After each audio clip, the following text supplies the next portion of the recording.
this meeting of the Douglas County Board of Commissioners to order, and let the record reflect that all 5 commissioners are here, and I'll lead in the Pledge of Allegiance if you'll follow me.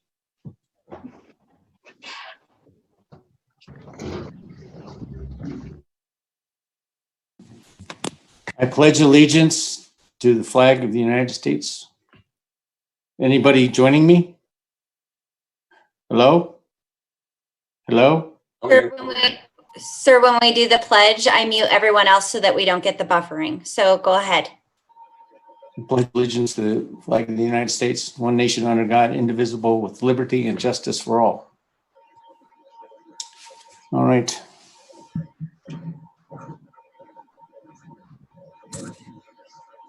We'll go back. Let me bring the public comment statement up. At this time, public comment will be taken on those items that are within the jurisdiction and control of the Board of County Commissioners. Public comment cards and comments left on the county's website prior to the board meeting have been compiled and made a part of the supporting materials that have been provided to the county commissioners and public for review. Only 2 periods of public comment will be taken during this meeting. One at the beginning of the board meeting and again at the end of the board meeting. Public comment will not be taken on each agenda item. Public comment is limited to 3 minutes per person who has left a voice message on a Douglas County public comment phone line 775-783-6007.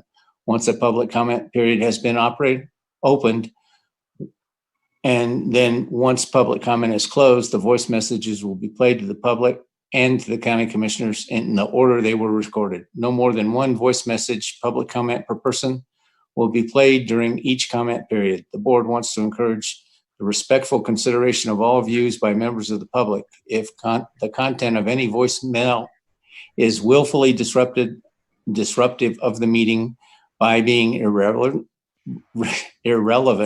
repetitious, slanderous, offensive, inflammatory, irrational, or amounts to a personal attack or interfering with the rights of others, the voice message will be skipped to the next public comment.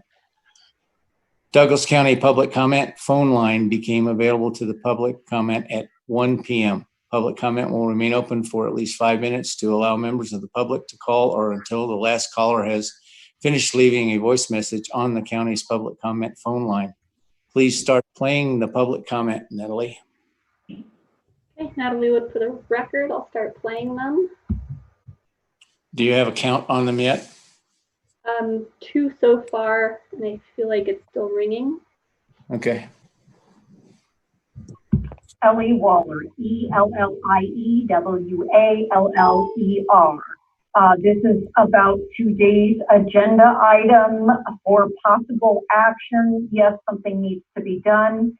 Now that CISLAC has joined us to the other Western states, California, Oregon, Washington, and Colorado, is there any impact to us in Douglas County that you can report? Yesterday, April 28th, the states of Nevada and Colorado joined a Western Regional Pact Monday to help fight the coronavirus outbreak. Nevada Governor Steve Sisolak resisted joining the West Coast Pact earlier this month with California, Oregon, and Washington, saying he intended to base any decisions about relaxing pandemic-related restrictions on the advice of his state's medical experts.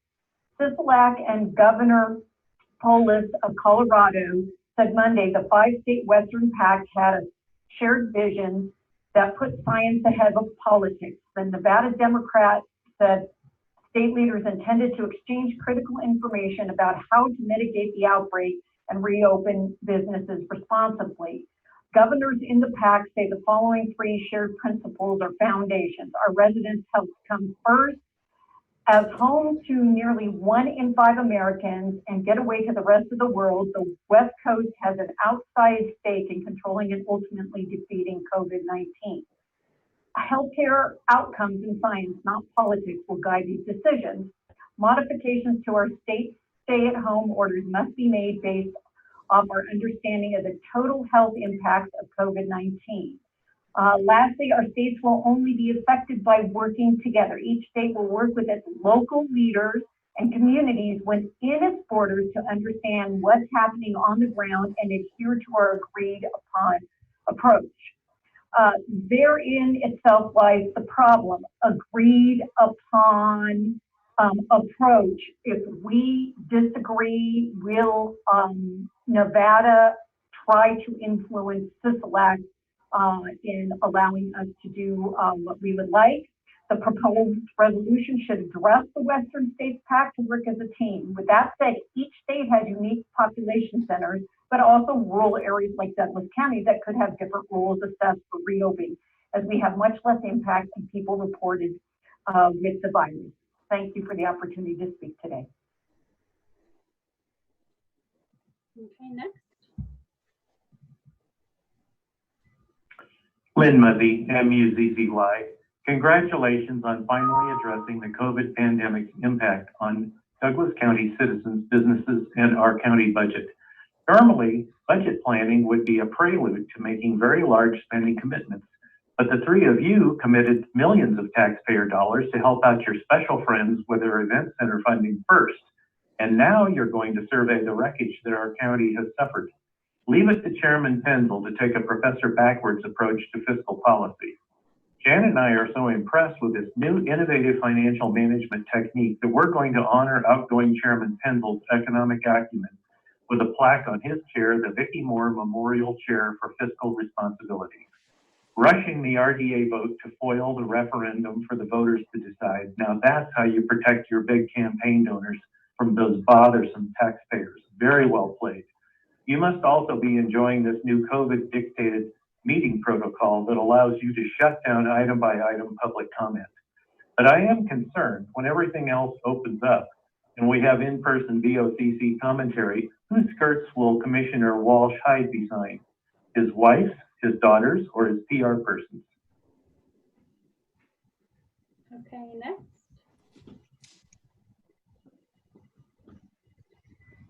Hi, this is Pastor Rich Lammy of High Sierra Fellowship, Lammay, and my question has to do with the state of Nevada joining the Western States Pact. We were planning a drive-in service for our church on Easter Sunday, and that week the governor said no drive-in services, so we respected his order on that. And now that we've joined the Western States and California is now allowing drive-in services, I was wondering if that affects us here in Nevada. And that's my question. Thank you guys for all you're doing. That is the last one received, and that was at 1:06 p.m. I just want to wait. We'll give it a couple minutes, see if anybody else calls in.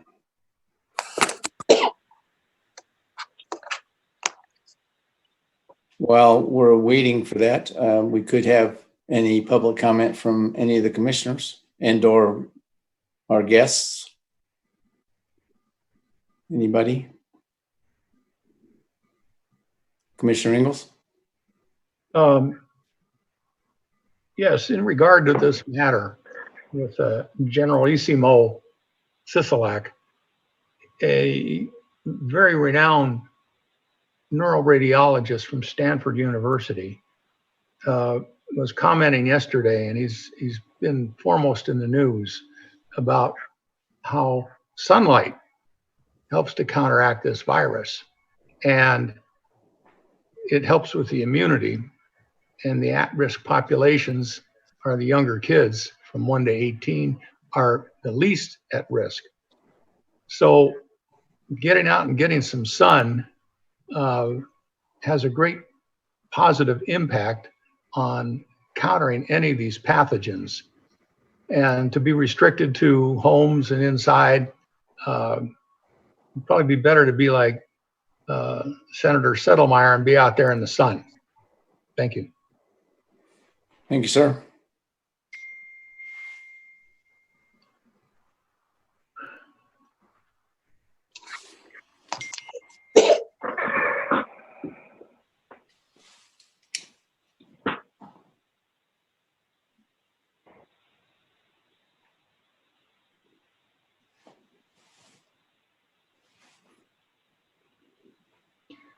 Chair, can I ask a question? Sure. Go ahead, Mr. Ingles. Hey, Commissioner Rice, can you hear me? He's muted. Can you get his? He can unmute himself there, I think. Wes, unmute. Yeah, there you go. Has there been a lot of beach traffic up at the lake in the last few warm days? Not a lot. There's been some beach traffic, but the beaches are closed. You can't even get into Effort Cove. They have a bus crossways at their entrance. However, there are a few folks that are parking on the highway and then climbing over the fence and walking down to the beach, but very few can compared to what normally is this time of the year. Thank you.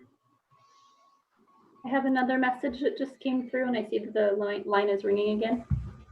So I will play the next one. Yes, hi, my name is Sue Sullivan, Sullivan. I'm calling in regards to the shutdown regarding Nevada for the COVID-19. I'm just curious as to why we are not having any kind of consideration for Douglas County, because we're a rural area. We don't have the numbers that Las Vegas has, but yet we're completely shut down for the whole entire state. I would think that you would have to use a little bit of common sense, hopefully, to look at northern Nevada versus southern Nevada, because the population in southern Nevada obviously is quite large compared to I think these small businesses where we live are in jeopardy because we're being told, you know, that we have to stay closed because of the whole state, and that doesn't make any sense to me. Okay. Next.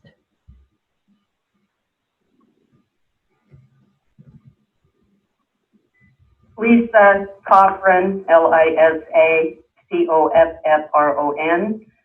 I live here in Douglas County. I'm a local business owner. And I've spoken to many businesses throughout our community. And we are hoping that Douglas County commissioners will stand behind their county and make the decision on or before May 1st to start opening our businesses. People need to understand that we as business owners are going to be as safe, if not safer, than Walmart or any other store that's been open for the last 40 days. We don't want to get the virus either. We don't want the people, our customers, to get the virus. So please trust us. We trust you to trust us in opening up our businesses. We need to open our businesses. Thank you. That was the last one at 1:12 p.m.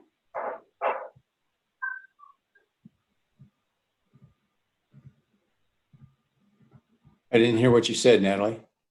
That was the last one that I received, and it was at 1:12 p.m. Another one just popped in.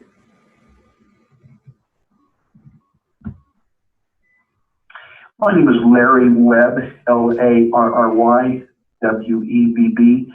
I pastor Shadow Mountain Church here in Gardnerville, and as a congregation, we do believe that the health concerns of the public should be protected, but we also strongly believe that the U.S. Constitution is not suspended during times of crisis. So in accordance with the First Amendment, we believe churches are essential to our communities, and we would urge the commissioners to move to reopen the county as soon as possible so that our congregations can resume conducting public worship services, although with some modification to accommodate CDC guidelines.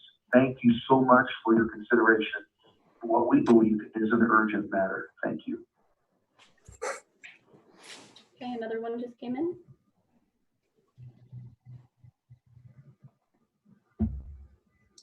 Hello, my name is Steve Price. Last name is Priteme, president of Minden, Nevada. And I have sent several emails back and forth to all of the commissioners.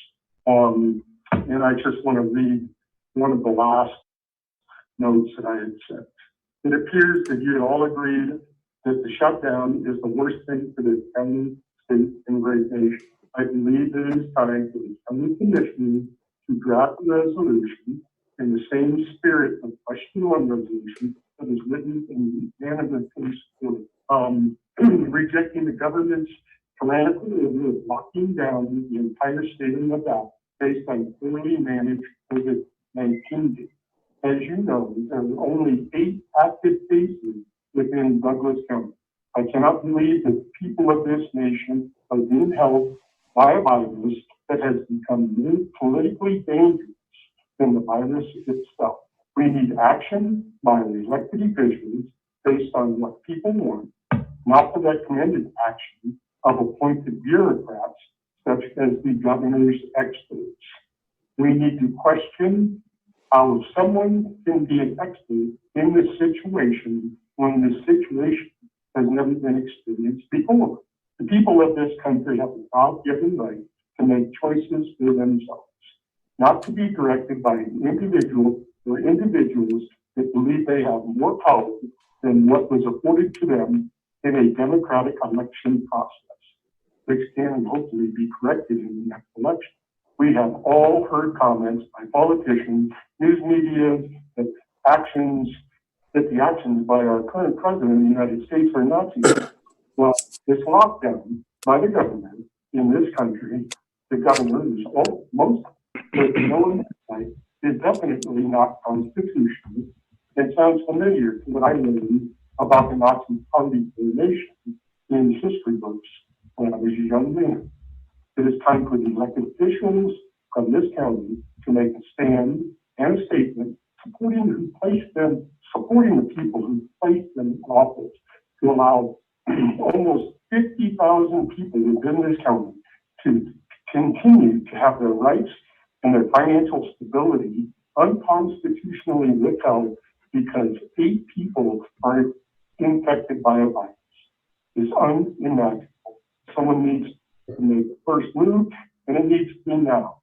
I'm not one to use terms like a grassroots movement, but this county must do this to reinstate our freedom of choice. The people must make their own choice, and the ability to do so appears to be stuck. Okay, that one time ended. Okay, the next one.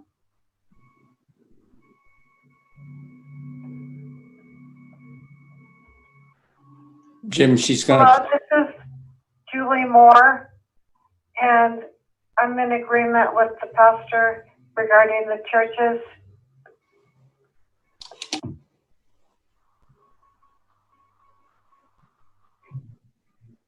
is that the last one? That is the last one, but I did see the phone line ringing. Do you want to give it a couple minutes? Okay, while we're doing that, Mr. Wheeler had a comment. Yeah, thank you, Mr. Chairman. Not my first Zoom meeting. I'm not sure exactly what's going on here. I'm watching you on the computer, but have to dial in on the telephone. I wanted to say that this comment is my comment. My comment alone has nothing to do with our caucus, although I believe the majority of our caucus feels the same. That I think that we can safely open by using CDC guidelines and open certain businesses, making sure we maintain the safety of our citizens. But I also believe that if we don't open soon, that we will lose more people due to bankruptcies from businesses, our financial situation, et cetera. And the original idea of the stay-at-home orders and the basic quarantine orders that we've been living under was to flatten the curve and to make sure that we were not going to overwhelm our hospital system. Well, we've seen that happen. Now the curve has been flattened throughout the state, yet alone in the rural counties where there wasn't much of a curve to begin with. And our hospitals are not overwhelmed. As a matter of fact, a lot of hospitals are actually laying people off because they don't have enough to do. So I think we can safely reopen. And I think that we should, look at the possibilities and see how that happens. Thank you, Mr. Chairman. Thank you, Mr. Wheeler. Senator Settlemeyer, did you have a comment? Yes, sir. Thank you, Mr. Chairman. First off, I wanted to thank all of you for your leadership on this issue and scheduling this meeting and taking the opportunity to hear from the public. At the legislature, sadly, we've gone to the concept of just saying that sending in stuff by email satisfies the public comment. I disagree with that.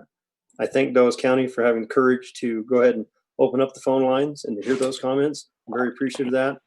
In that respect, you know, as we look at the pandemic as it exists, we're supposed to look at a factor of the hospitalizations, which have been on a downward trend for the last 14 days. ICU stays, also downward trend for the last 14 days. Ventilator utilization, also on a downward trend for the last 14 days. And do our hospitals have enough capacity? Sadly, the answer is yes, they have enough capacity, to the point they're asking their workers to take pay cuts because they don't have enough patients. They don't have enough people in their facilities. We're hurting our medical facilities, you know, at a time when we've deemed them as necessary, yet we're telling them to take a pay cut. That's unbelievable to me. If you look at the information, though, that is out there, I was reading a Morgan Stanley report just the other day.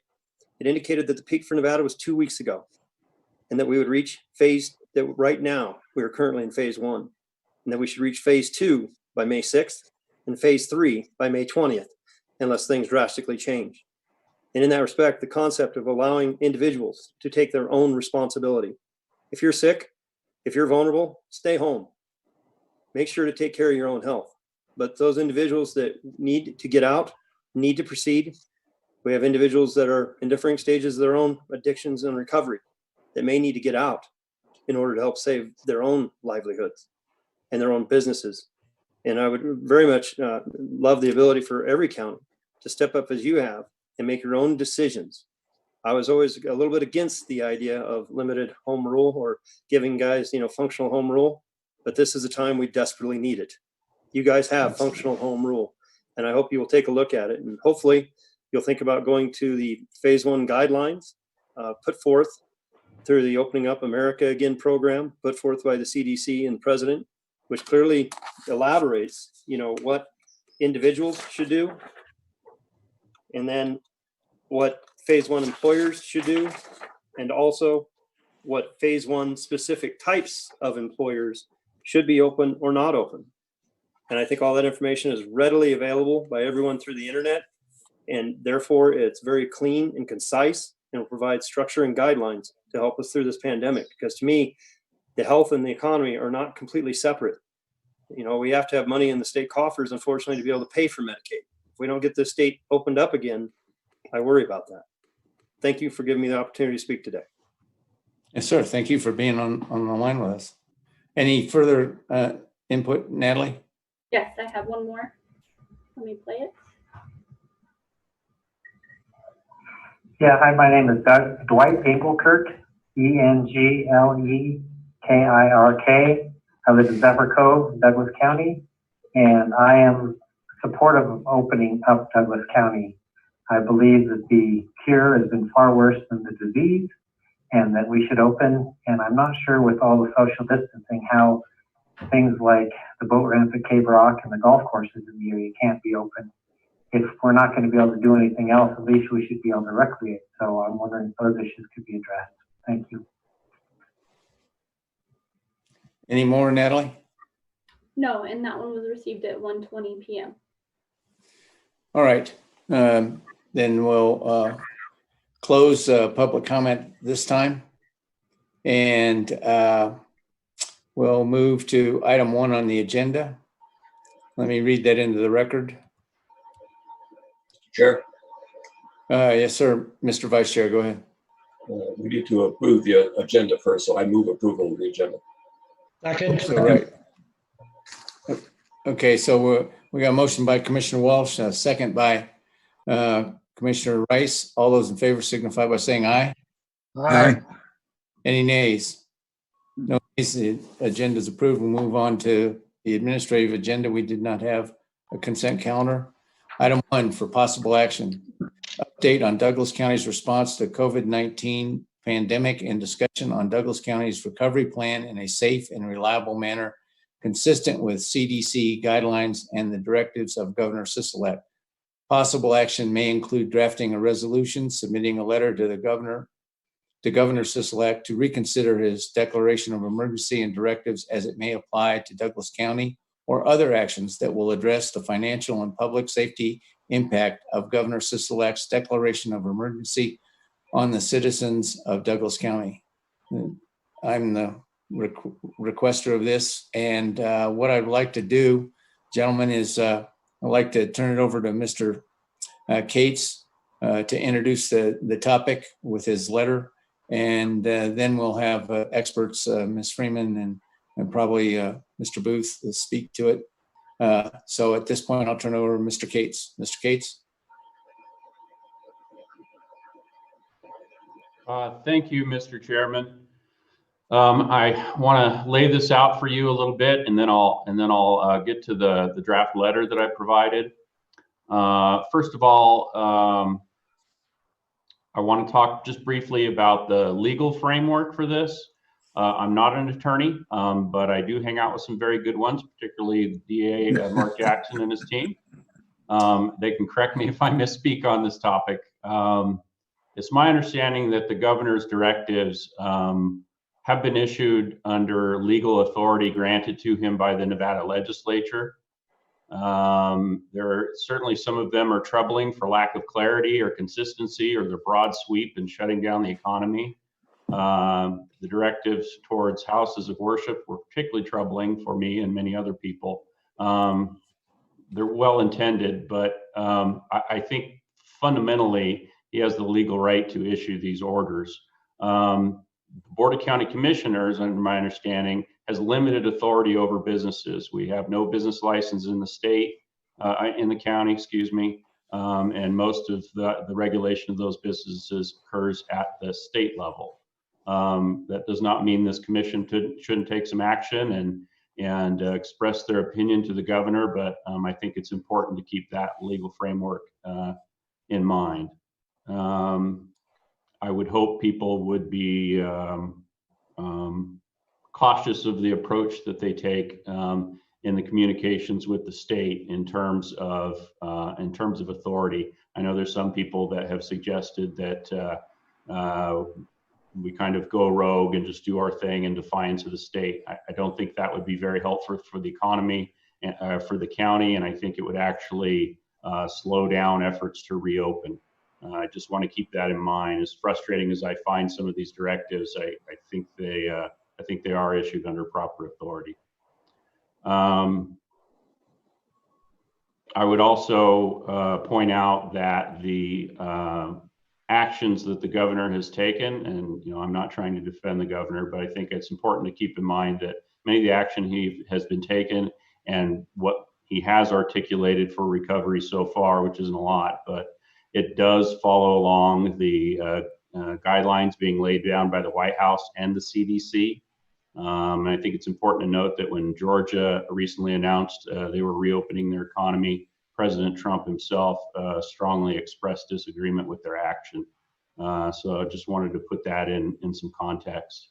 A little bit of update of what we're seeing out of the governor's office. We saw a very rough outline of a plan for recovery that was presented last week. It was very short on details. There's supposed to be another press conference tomorrow with more details. It's late in coming, but it appears that we should be seeing more information. Particularly frustrating that tomorrow would be the final day of the stay-at-home orders, not giving much lead time to the public and businesses about what the next steps are. I think one of the most important things that I got of what he has laid out in a plan is his metrics for phase 1 reopening. It talks about consistent and sustainable downward trajectory of COVID-19 cases and hospitalizations over a 14-day period, measured by a decrease in trend of COVID-19 hospitalizations and a decline in percentage of people testing positive, and that the healthcare and public health systems should be able to adequately respond, to be able to maintain capacity without crisis care, and that there's sufficient public health care workforce to conduct contact tracing, and that there's an expansion of tests for symptomatic patients, and that there's sufficient laboratory testing capacity. Then also that we have a sustainability to protect vulnerable populations, and that there is a phased approach to reopening with protective measures in place. To me, that was the most substantive thing that was laid out for a metric. And I think as Senator Settlemyre pointed out, it seems like a lot of those metrics we've certainly met here in the county, at least in my opinion, but I'm not a public health professional either, so I'll leave that to Jeannie and Dustin. Just a few more comments on public health considerations. The last figures I saw, Douglas County had 19 undocumented cases of documented cases of COVID-19. 11 of those were listed as recovered. So we're talking about 8 people in the county of nearly 50,000 people. I think those low numbers, in my personal layman opinion, are attributable to the measures that have been taken to protect public health. The people in this county have, by and large, heeded the guidelines and state directives, but I know patience is wearing thin. People knew there was a path out of this with clear parameters and reasonable benchmarks to reopen businesses. I think they'd be more willing to continue with these measures. Expanded testing continues to be a huge concern. To have good data for public health professionals such as Jeannie and Dustin to make informed decisions. It is also, I believe we talked about this in our meeting last week, but there is also an expansion of testing going on in the county right now. There's a plan to do testing of asymptomatic people in the Quad County region with the goal of testing approximately 1% of the population. That means about 500 tests for Douglas County to be administered next week. Right now, there is a call-in line for people to sign up for those tests. It's a very important data set, and frankly, my understanding that we are leading the state in this effort. I would recommend that any decision the board makes or positions it takes should take into account the public health aspects of the emergency. A rush to reopen in advance of good scientific data could cause spikes in cases and further endanger the public. And it would make it take much longer to get out of this mess if we have relapses. Again, that's not my area of expertise, so that's all I'll say on that. I think one principle that this board should embrace is that there are many paths to recovery within the state. We've been working with NACO, and the board should be supportive of a phased approach that recognizes the geographic and social diversity of Nevada. Rural counties present our own unique challenges and opportunities. We're not Las Vegas and we're not Reno. A one-size-fits-all solution is not workable. Recovery decisions should be on a county by county or at least a regional basis. As has been pointed out by others so far, this is, our numbers are nothing compared to Las Vegas. We have very low rates. And I think that we should be on a different timeline for recovery. I'll touch just briefly on county preparations for recovery. I already talked last week about some of the measures that we've taken within county government with our initial shutdowns, work from home arrangements, schedule rotations, social distancing, using Zoom. Now we are working as a management team to develop plans for reopening our facilities to the public with restrictions. We're looking at things like sneeze guards at public counters, cloth masks for employees unable to socially distance, continued work from home arrangements, and protecting our vulnerable populations. We are planning to operationalize CDC guidelines for as long as necessary.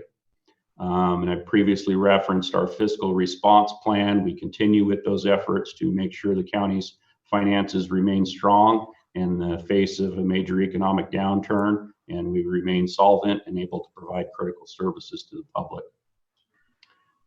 With that, I will turn to our work with local business community and our efforts to create a local framework for recovery.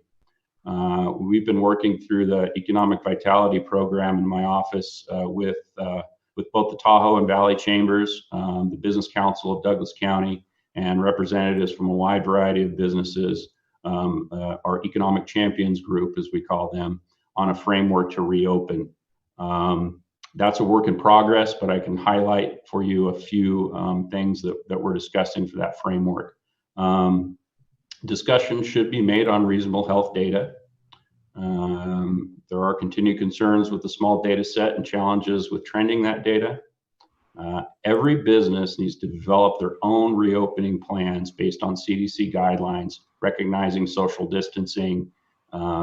There are concerns about adequate supplies of PPE for private businesses, masks and sanitizers in particular. Some jurisdictions, such as Utah, have certification programs to demonstrate to the public that a business has a viable plan to protect public health. Resource for this needs to be identified, and it should not otherwise slow down reopening plans. I think of this as a good seal of approval, not a requirement or prerequisite to reopen, in my opinion, as we don't really have the infrastructure set up to quickly certify hundreds of businesses. We don't want to slow that process down because of some certification process. However, the idea of having some certification seems to be valuable to signal to the public that these businesses are behaving responsibly. There's definitely, I think, a consensus that we need to focus on smaller businesses that lack resources to develop plans. The county can provide guidance. I think by and large, our larger companies or corporate owned or casinos, they've got a lot of resources to figure out those plans. Our manufacturers, they're big operations, and most of them have continued to operate with adapting their procedures to CDC guidelines. But the real focus are the small businesses. And those are the people that we think we need to focus on and try to help through this process and help them reopen. The governor's framework of essential versus non-essential businesses should be abandoned, particularly for retailers. It should not be limited to grocery stores and home supply stores and those types of businesses. The framework should be about the business's ability to comply with CDC guidelines, not the products they sell. That's not a very good way to segregate out the businesses. CDC guidelines are what should be the determinant. Social distancing, face coverings, sanitation regimes, minimizing touching and transactions, like touch pads and that sort of thing, and limitations on occupancy. I think once we have the retailers addressed, we need to turn our attention to restaurants, bars, and other food and beverage establishments. We should be finding a path forward to allow on-site consumption, at least on a limited basis initially, in outdoor areas and indoor areas with limited capacity to ensure social distancing. We can use things like fractions of occupancy limits. That could be a reasonable guide for social distancing parameters, something that would be easy for businesses to follow. I think from there, you start looking at other kinds of businesses. Hair salons, barbers, and other personal care professionals will definitely need some some special procedures for their unique operations. So far, I've seen very limited guidelines for those types of businesses, but they have state licensing boards that exist to ensure the health and safety of the public. I think the governor should call on these boards to develop guidelines if the CDC does not. This industry really trades on clean and sanitary conditions. That's most of what they teach in cosmetology and barber schools. So there must be a safe way for them to resume operations. And all other states have already done so. And besides, we could all really use a haircut. I'd love to see my barber reopen. Not Mr. Wheeler. So there needs to be urgency on starting a phased reopening. Many businesses will not be able to survive. The longer this goes, the more will fail, making recovery that much more difficult and slow. I would be happy to adopt a framework to reopen businesses from the governor's office.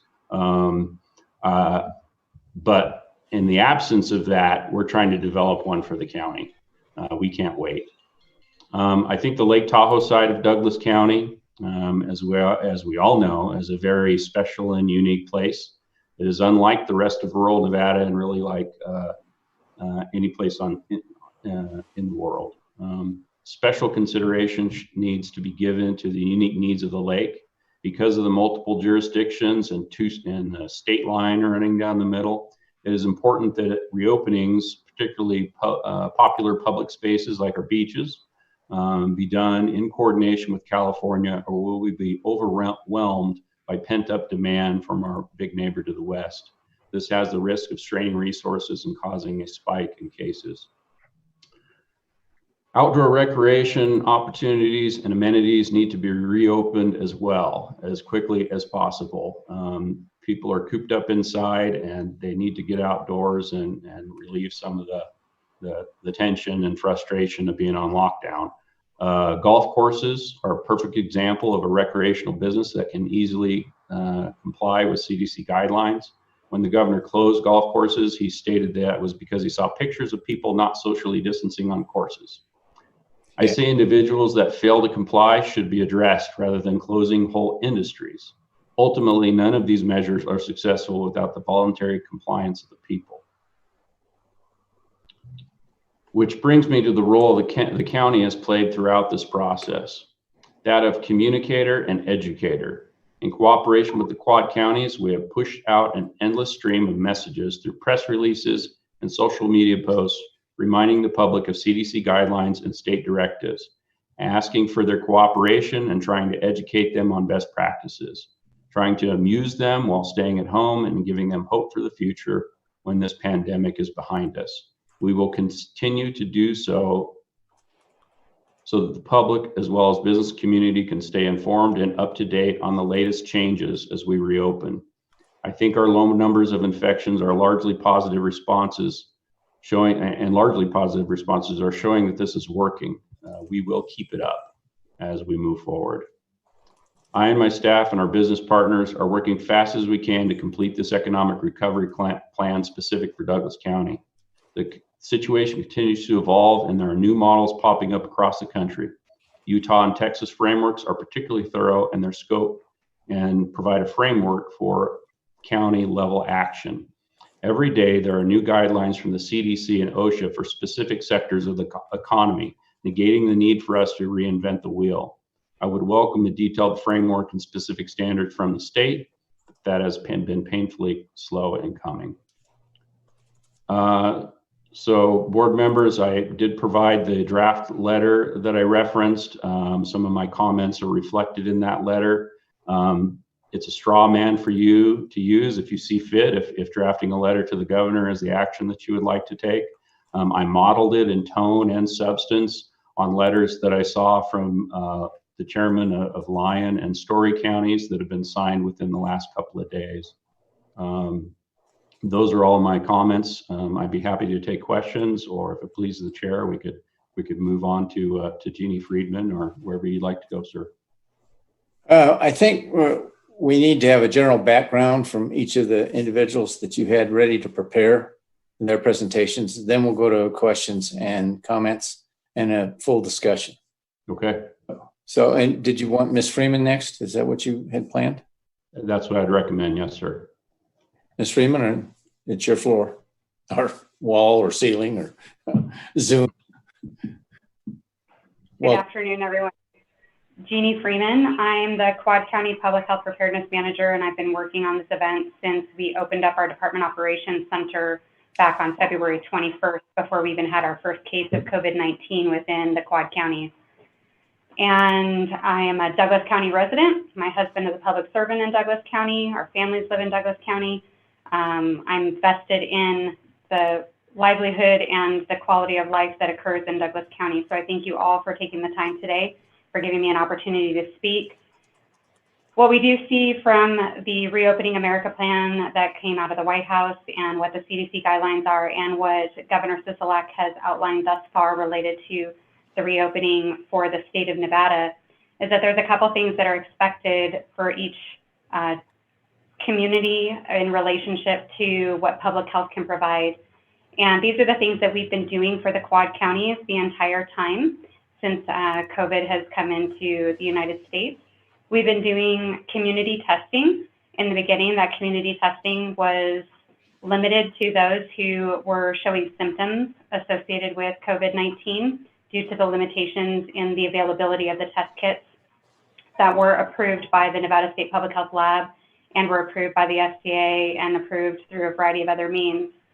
We are now expanding that community-based testing as the state's capacity to analyze those tests are increasing. We are the first region in the state to be leading the efforts of doing community-based testing of those who are asymptomatic. Starting on May 15th, we will also be doing the testing within our long-term care, skilled nursing facilities, and group homes, provided that the facilities would like us to come in and provide that support to them. And based on the feedback that we have received on the reservation line for community-based testing, I anticipate that we'll be leaning forward in doing another round of that community-based testing throughout the Quad Counties. As of this morning, with just about 11 hours of phone line operation, as you know, we had a little bit of a hiccup on Monday morning with getting that phone line in place. We're taking about 100 reservations an hour for the different counties, and several of the locations have already been filled. So we do see that there's a lot of public interest in being able to be tested at a particular point in time. So part of the plans and part of what's outlined for the different reopening options that have been put out through both the federal government and our state government is that we need to be able to have a community testing plan in place. We have that on your behalf with through Carson City Health and Human Services and that delegation of authority that was given to us through the Public Health Preparedness Program several years ago. So we are ready to support Douglas County in that effort. We also are increasing our contact tracing capability at Carson City Health and Human Services to support all 4 counties. And that was another element that is outlined in the various reopening plans. And so outside of getting additional staff in place and being able to have the space available, we're amping up to be able to do that contact tracing. We anticipate that contact tracing and also community testing will be continuing for the next 12 to 18 months until we're able to see therapeutics in place, which is what a lot of the different things coming out of the governments are needing in order for full reopening, those therapeutics being either medicinal or vaccine related. Just so you know, for your Quad County Public Health Preparedness Program, we have already been gearing up so that we are ready that if a vaccine does become available and is approved, that we will be prepared to be able to do the vaccinations within the Quad Counties. So we have been outside of practicing these events every year with what we do with our flu outreach clinics. We are actually making sure that we have the supplies on hand, that we're going to make sure that we have the staff trained so that when a vaccine does become available and it is approved, that we are ready and able to be out in the Quad Counties doing that effort if that is something that is prepared and one of the therapeutics that's available. If there's a medicine, if there's a pill form or anything like that, we are prepared to do that as well. So we continue to lean forward and look forward to what the next couple of years may look like on a public health front as it relates to COVID-19, so that we are ready to support Douglas County as well as the other 3 counties that make up the Quad. One of the things that we're also looking at is determining what our health department is able to do as far as looking at those larger events. I'm aware that Douglas County has a variety of different events that I do enjoy visiting and attending myself all throughout the county. And what are some of those things that we can do? And one of them is epidemiological surveillance. So we can pay attention to when an event happened. We can see when there's an increase in hospitalizations, an increase in symptoms that may be associated with a disease such as COVID. We do this already when it comes to foodborne outbreaks. We look at this related to flu and those types of diseases as well. So this isn't anything that's new for us. This is something that Dustin is an expert in, and he does this all the time. This will be something that we continue to build in and have available so that we're able to provide the data that's needed by decision makers in the counties to support whatever efforts that it is that they're moving forward with their plans. So when it comes to identifying spikes, and I think that is that phrase that has been referred to many times, either through the White House or the CDC or even the governor when he has mentioned whether or not we will have spikes in cases. We will be paying attention to the number of cases. We'll be paying attention to where those cases are coming from and who they're connected to, if they're connected to anybody else. Because from a scientific perspective, it's not just about the number of cases, it's also about what the connections are. and that plays an important role for any community. We'll do the epi surveillance, and we'll work with any county in our quads to help identify what those spikes may look like, because that is going to be particular to each county. You know, right now in the quads, Story County has not had a single case. So if we were to say that a spike is one case, that would be an inaccurate and ineffective and unfair assessment to make, because that would put them at 100% of an increase, and that wouldn't be the same as what it would be for Douglas County or Lyon County or Carson. So we want to make sure that we're able to work with each county's emergency management and work with the leadership of each county to be able to identify what a spike might look like for their county, and be able to provide some guidance into how they can make decisions in relationship to that. The other thing that we're doing is we have staff that are collecting, as Mr. Cates recommended and indicated in his presentation a few minutes ago, we have staff that are getting all of the updated CDC guidance for the various types of industries that exist out there. We actually were on the State Cosmetology Board's website today, and they had a variety of guidance that was there for nail salons, barbers, hair salons, and so forth, about how to clean, how to prepare for, how to protect their staff from COVID-19 and their customers. So we're putting that together so that that information will be shared with all 4 counties, and that can be distributed through chambers or through websites or whatever that can be, so that we can make sure that all of our different industries have as much information as possible, whether they be veterinarians, feed stores, they be our dentist offices or our barbers. We want to make sure that everybody has as much information in front of them as they can.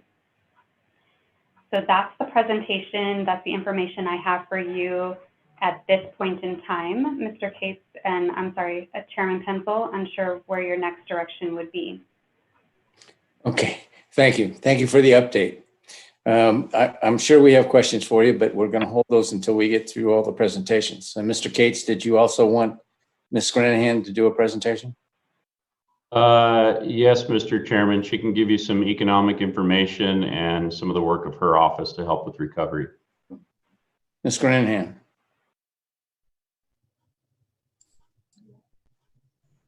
Thank you, Mr. Chairman.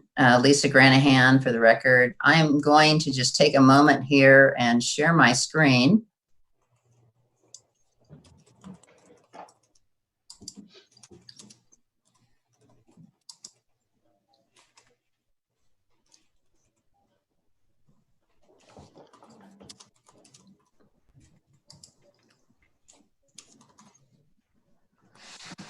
There you go, Mr. Chairman. Can you see my screen? Yes, ma'am, I can, and I assume that everybody else can. Is that correct? Yeah.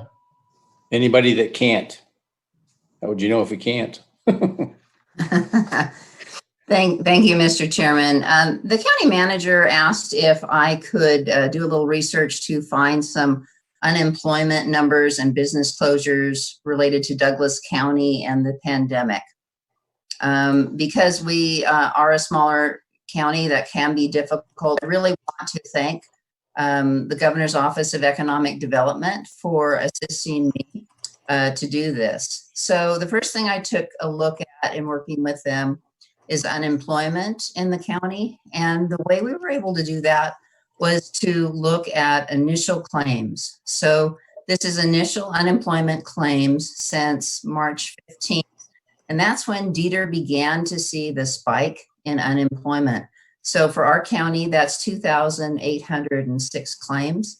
And this information I got from GoEd last Friday. And then I also asked them, well, what's total employment for Douglas County? And the number they were able to provide, it's a different data set, but total employment from the third quarter QCW report, which is the quarterly census of employment and wages, was 22,501. So you can't divide these numbers exactly because they're different data sets, but that gives you an idea that you're looking at least 10% of your employment of filing unemployment claims. And again, the disclaimer that these are different data sets. And you probably read today, I heard Douglas County's unemployment for March came out, and that was 6.3%. When I dug into those numbers, and they're not listed here, but the number of unemployed was 1,475. You can see this initial claim number is much higher than that. But we'll see probably the full effect in the April numbers, but those won't be out for some time. The other thing Mr. Cates asked me to do was to see if I was able to gather some data about what percentage was affected by industry. And no surprise here, the largest effect is in our accommodations and food services. This is where our casinos are as well, and that's 28.4%. The next category, unfortunately, is unknown industry, and that's 27.4%. It would have been much better if there was some much better data here to tell us how that was divided up, but that's not the case. The following is healthcare and social assistance, which is 6.8%, construction at 6.3%, retail trade, no surprise here, 5.9%, arts, entertainment, and recreation, 4.9%, professional, scientific, and technical services, 3.7%, and manufacturing, 3.3%. And there were some other categories much smaller, and I was running out of room on the slide, so I thought I would give you the larger ones. And then in the area of the number of businesses affected or businesses closed, again, working with GoEd, unfortunately, there's no official business employment data current enough to capture the effect of the pandemic. But GoEd does estimate that 21.5 to 24.1% of businesses in the county are closed because of the pandemic. Now, those numbers do not include businesses that are allowed to be open, but have had to lay off employees or temporarily close due to the slowdown of businesses from the virus. There's not a good data set there to represent that. And Mr. Chairman, that's the end of this PowerPoint, which I was going to close and stop share. But I do have some additional information on the work we've been doing to get information out about SBA funding and some numbers there. So if you'll give me just a moment.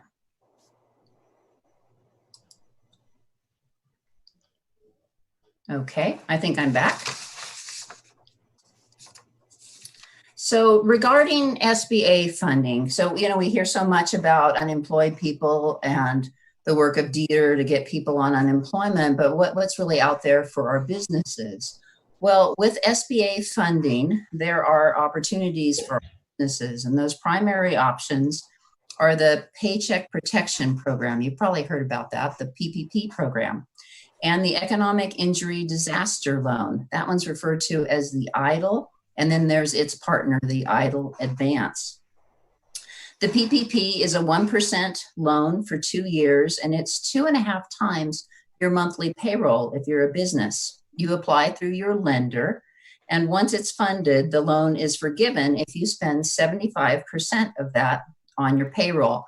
The idea there is to get people back employed and off of unemployment. Last week, an additional $31 billion was approved to fund more loans, and SBA started up their processing again on Monday.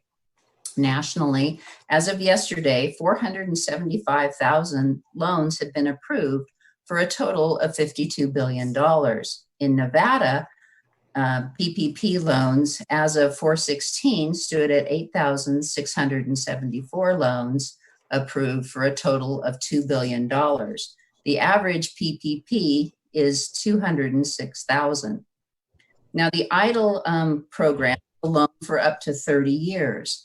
The interest rate is 3.75% for businesses and 2.75% for nonprofits. You apply directly to SBA, and the EIDL Advance is an up to $10,000 advance or $1,000 per person funded more quickly, and that's forgivable. EIDL numbers in Nevada, the advance, 12,744, or a total of $47 million. and the idle loan 734 for a total of 149 million. $60 billion was funded in the last stimulus here approved last week. But unfortunately, 3 million idle applications are backlogged. And I believe because of that, SBA has not opened their idle portal to allow submittals, and they are monitoring that. My guess is that they want to see how the existing 3 million loans in the pipeline process.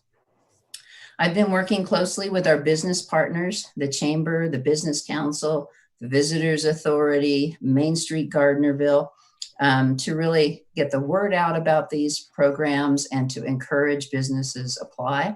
In a lot of cases, we're just on the phone talking to businesses. We also work very closely with Kathy Halbadier, our Nevada Small Business Development Center counselor, and she's helping a lot of our very small businesses. One other thing I would like to mention, that we have a great concern that the PPP program may not go very far, and our smallest businesses, well, many of them, but our smallest businesses will be greatly impacted too. And there will be another opportunity for them. The governor announced in a press conference several weeks ago, and Dieter has information on their website, that they are going to open up a separate portal or call center to help get the pandemic unemployment insurance out, and that will be to eligible 1099, Schedule C, and independent contractors. We monitor the Dieter sites daily to see when that's available and hope to start pushing that word out, because many of these people have, or businesses have been able to receive nothing, even though they're supposed to be able to be eligible for pandemic unemployment assistance, but until that's open, they can't get anything. And that concludes the information I had for you. Thank you, ma'am. I appreciate that. Mr. Cates, did you have anybody else that you wanted to make a presentation? Did Mr. Carol Chaplin is on the call, and I know she has a little bit of information to present. Okay, Carol. Good afternoon. I'm going to thank you for the opportunity to join you. I've been working with Lisa Granahan, and of course, Mr. Cates had suggested that perhaps I give you some information regarding some of the things that we've been up to on both sides of the state line. I am going to try to share this screen. It might be my first time. Does it take a minute to do that?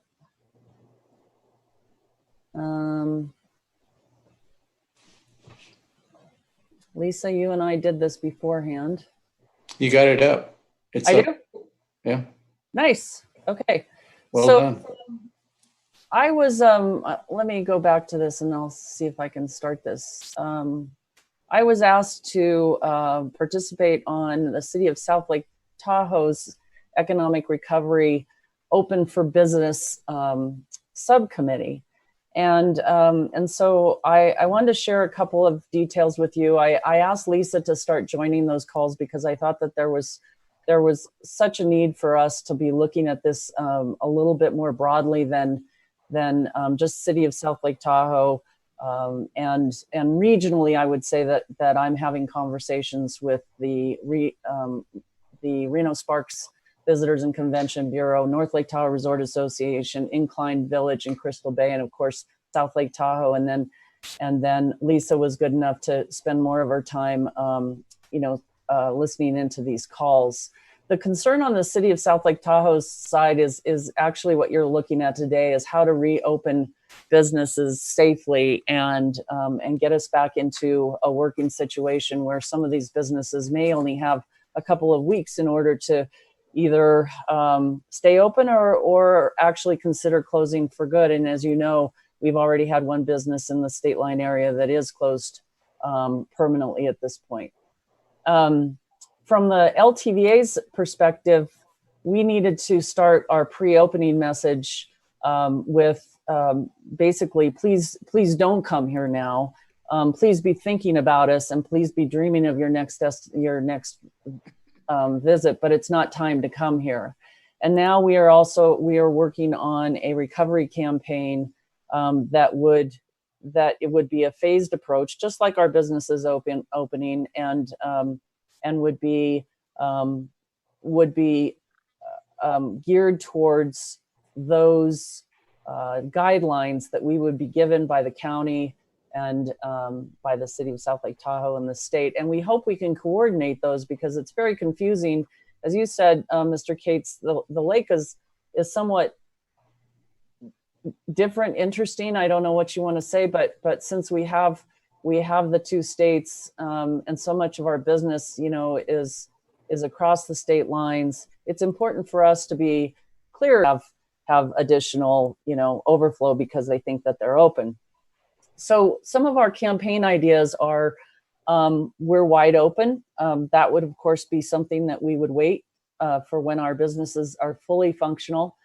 Come on in as another example of a tagline that we're considering, just to be welcome, a little softer approach to our usual advertising, and would also be focused on our drive markets, which we now know are going to be the first to visit us again. But the drive market has expanded from about 300 miles to as many as 700 miles. 500 to 700 miles is what we're looking at, as people don't have the convenience of flying or are not willing to fly. Of course, 95% of our flights into the Reno Tahoe International Airport have been canceled or suspended at this point in time. And so the drive with the family, with the friends, is certainly attractive to people these days. We're also looking at the fact that the events could support opening. Of course, our July 4th fireworks, we have not yet made a determination on whether or not those will take place. American Century Championship, we know that event will be modified if we can go ahead and have it. And of course, the Harvey's Concert Series, which attracts more than 80,000 people a year, would also be a way for us to indicate that we are open and ready for business. The new tourism really will be that idea of dispersed tourism. People are looking for those wide open spaces. They're looking for a little bit of relaxation. We call it vacation therapy, really. They're going to be needing to relax, find places that they can hike and bike and outdoor recreation. And of course, we are perfectly poised for welcoming those type of visitors with that kind of mentality at this point. So we know that they're going to go to fewer places, but visiting those with the idea of experiencing it more fully.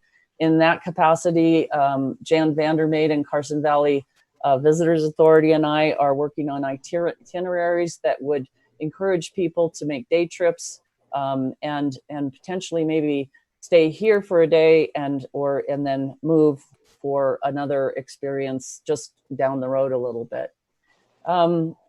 There's going to be a thought of spreading out and getting off the beaten path, staying away from crowds, and a little bit more of a slower pace vacation. And that is not a bad thing for us, because if they stay longer, then they'll spend more. On the committee that I was on, it was really, the conversation was interesting, because we were really talking about how, as we reopen, what kind of opportunity is this to tell our visitors and to model the behavior that we want going forward. What do we really want to be when we open? We want to be welcoming, we want to be safe, we want to be respectful of all the health and safety guidelines. And we also, as you've mentioned here today, not just getting open, but staying open and not realizing another spike in this virus. We wanted to provide throughout the destination a number of banners, window clings, other kinds of collateral that would carry this brand message and remind people that we are here for them, but we also want them to be part of the solution, not the problem. And we are considering a partnership with the Take Care Tahoe program, because they do have some messaging around, and it's fun and cute, around this social distancing and staying safe. Here's just a couple of samples of what we might be doing in the marketplace. We're open, wide open. or safe travels. I kind of have these reversed. Safe travels would be an initial message, and we're open, wide open would be later in the year, perhaps. Again, you can see the expansiveness of the destination and the attraction of coming and being outdoors and being a little away from the crowds.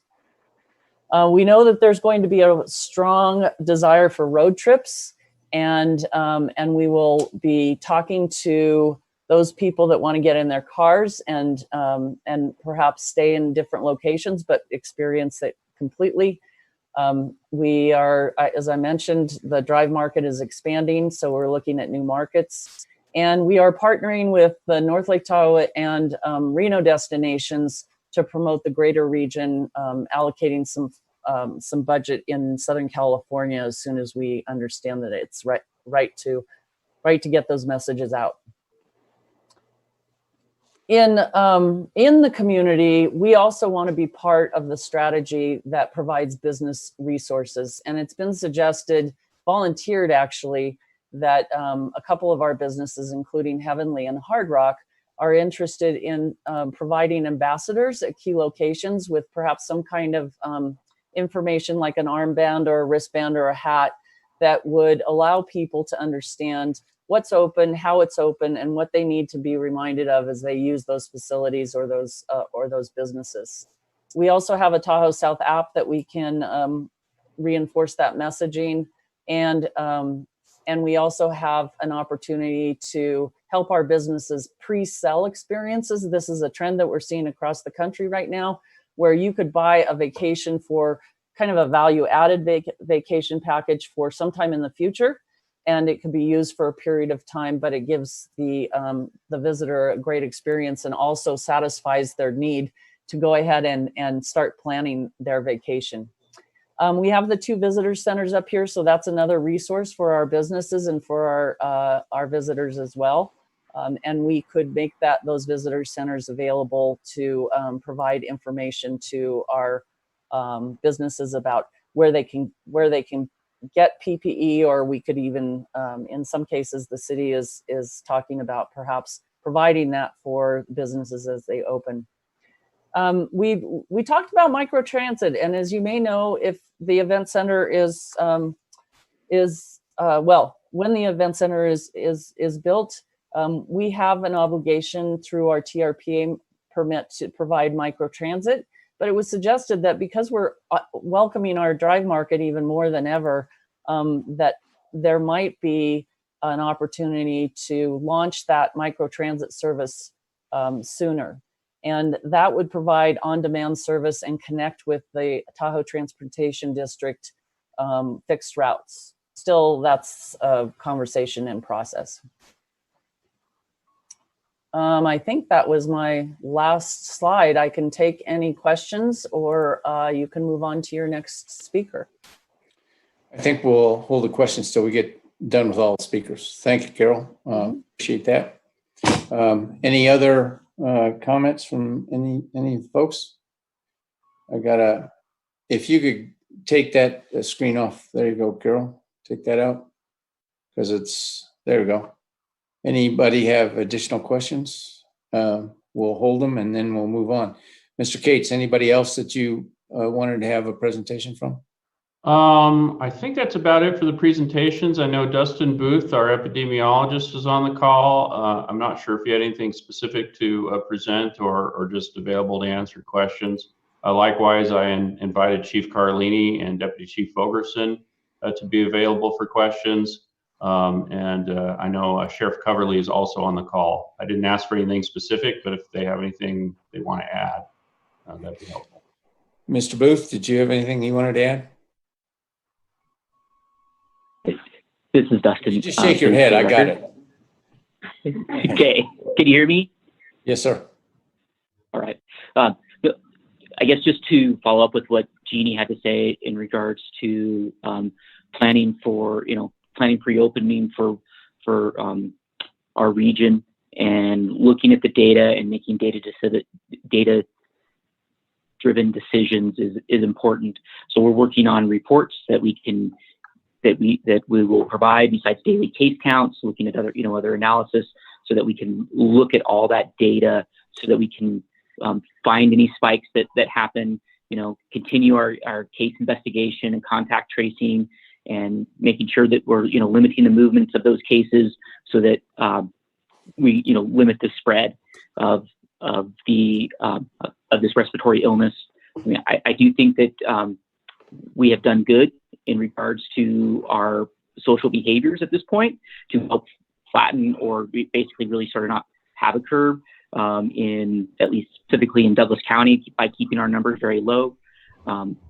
So I think we just continue to look at our data and continuing practicing those everyday important measures such as hand washing, covering our cough, wearing masks out in public, and cleaning our high touch areas, and then looking for any spikes in COVID related illness in our community, so we can then make decisions on what we need to do to mitigate those. Okay, thank you very much. Mr. District Attorney, did you have any advice, recommendations, or comments? Thank you, Mr. Chairman. For the record, Mark Jackson, Douglas County District Attorney. There are possibly a lot of legal issues associated with some of the possible actions by this board. I think that it may be best to try to receive some direction from the board after your deliberations. Everything from the letter, a possibility of a letter, to other possibilities. However, it may be in the best interest of the board to utilize the attorney-client conference that is allowed, as some of these issues that are for the protection of the citizens of Douglas County, based upon decisions that you all make. It's probably best not in their interest to have this discussion a part of a public record if there is certain actions that the board would like to take in the future. Okay. I'm not sure exactly where that went, but okay, fine. At this point, I'll open it up to the board for discussion. I would like to make a couple opening comments. The first is that I've been dealing with Senator Masto's office and what they're trying to get done. So I have some information if it comes to that. Also, I've been on a couple calls with NACO. I did try to contact the governor's office. I called him, but I didn't get any response. Also sent an email, no response. And I also have asked the vice chair to send a letter to the governor. And as far as I know, you did not receive a response to that. Is that correct, Mr. Vice Chair? That is communications with the governor's office. Okay, and you've been the primary point of contact for NACO and what they're trying to do. So if questions in that regard come up, then maybe you can address them. So at this point, who would like to speak first? Mr. Chair, Vice Chair? Dave?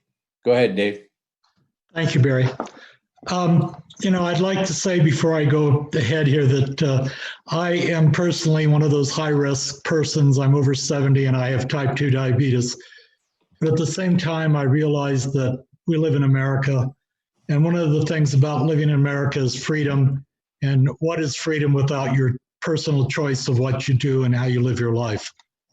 I think that Douglas County has shown that we don't have a large percentage of people coming down with this virus. And in fact, we have more recoveries than people that are currently affected by the virus. I think that one of the points that I'd like to make is that as far as golf courses go, I couldn't believe that they shut down the golf courses. If you want to maintain your 6 feet, you can always get 2 golf carts. It's just insane to me that we closed down golf courses. But that being said, we need to move on to other things. I believe that all the businesses in Douglas County should be opened up as soon as possible and not wait until maybe Governor Sisolak decides we're ready to do so. I think that we need to take some action. I'm not sure what that action should be, and I will rely on our district attorney's office on what we can and can't do in that regard. But I think we need to begin taking action to open up everything, even restaurants. I think if restaurants get rid of the condiments on the table, have individual packaging for condiments, that would be a step forward. They probably need to hire a person. As soon as someone gets up and leaves, make sure those tables are cleaned thoroughly with a good antiseptic. Chairs and tables should all be cleaned before anybody else is allowed to sit down. I think we can take a lot of action. The businesses know what to do. They know how to keep their businesses clean and provide good safety precautions. I'm absolutely astounded that Walmart has been allowed to continue to operate full bore with all their different stores inside of a store, while the individual stores in town that are closed, selling clothes have been closed down completely. There's no difference between Walmart's clothing area and any clothing store in the county. So I'm very disappointed to see that we've closed down all of these different small businesses and allowed the big monster businesses to go ahead and operate. It makes no sense. We haven't seen a huge increase in the people being affected by this virus because Walmart has remained open. So that's some points I wanted to make, and I'm always anxious to hear from everyone else. Thank you. Thank you, Dave. Commissioner Ingles? Thank you, Commissioner. One of the things I learned early on in Vietnam is that we were dealing with life and death situations, and you had to have the courage of your conviction to make a decision. You couldn't get bogged down in all kinds of bureaucracy and you can do this, you can't do that, because it would be analogous to letting men die. So every decision that we made was made on information that we had. And the collective information would give you guidance on how to react to a fire mission, for example. And that's pretty much what we have going on here. Generally, in the nation, we have pretty good information about this virus, what it's doing statistically. And the folks that are monitoring it here in Douglas County and the Quad Counties, they have very detailed, specific information. We have a handle on what's going on. Ms. Chaplin is absolutely correct. And you can see the taffy pull that's going on between the mayor of Las Vegas and General Isimo Sisolak right now to try to get the place opened up a little bit. If we use common sense and start to allow businesses to open up, houses of worship. Now, you may not be able to have or should not have communion like you had in the past until we know what's going on a little bit more. But it would make sense to just, perhaps dispense with that portion of the church sermons. Then there's other things too, like Tahoe is the second most popular destination resort in the world for weddings. Well, you can't even get a wedding license now. I've talked to a couple of these guys who are pastors. They said, we can't get wedding licenses. The thing we can't do, though, is we can't get bogged down in micromanaging every little business. You can put the salt shaker here, but after somebody leaves, you have to do this. It's impossible. And there's no way that that could be policed, and it shouldn't be policed that way. Let people use common sense and start to open things up. Get the kids out on the skate park in the sun. The sun is great to kill the virus. And I'm sure that the folks in the medical field will agree with that. So I'm of the persuasion, as far as Douglas County goes, let's start to open it up and let the businesses decide how they want to do it and they want to handle it. Now we'll continue watching the statistics, and if something starts to change, then we'll have to act accordingly. But we know which groups are actively at risk, and nursing homes and older folks that are in ill health, of course, we've got to watch out for them and be very cognizant of how that needs to be treated. But the general populace, they're developing immunity to it. And some of you may remember during Vietnam, we had the Hong Kong flu hit the country. I don't remember much about it, but it was as bad or worse than this. So open it up. Don't try to micromanage every little thing, and use common sense and keep an eye on the statistics. Thank you. Thank you, sir. Commissioner Rice?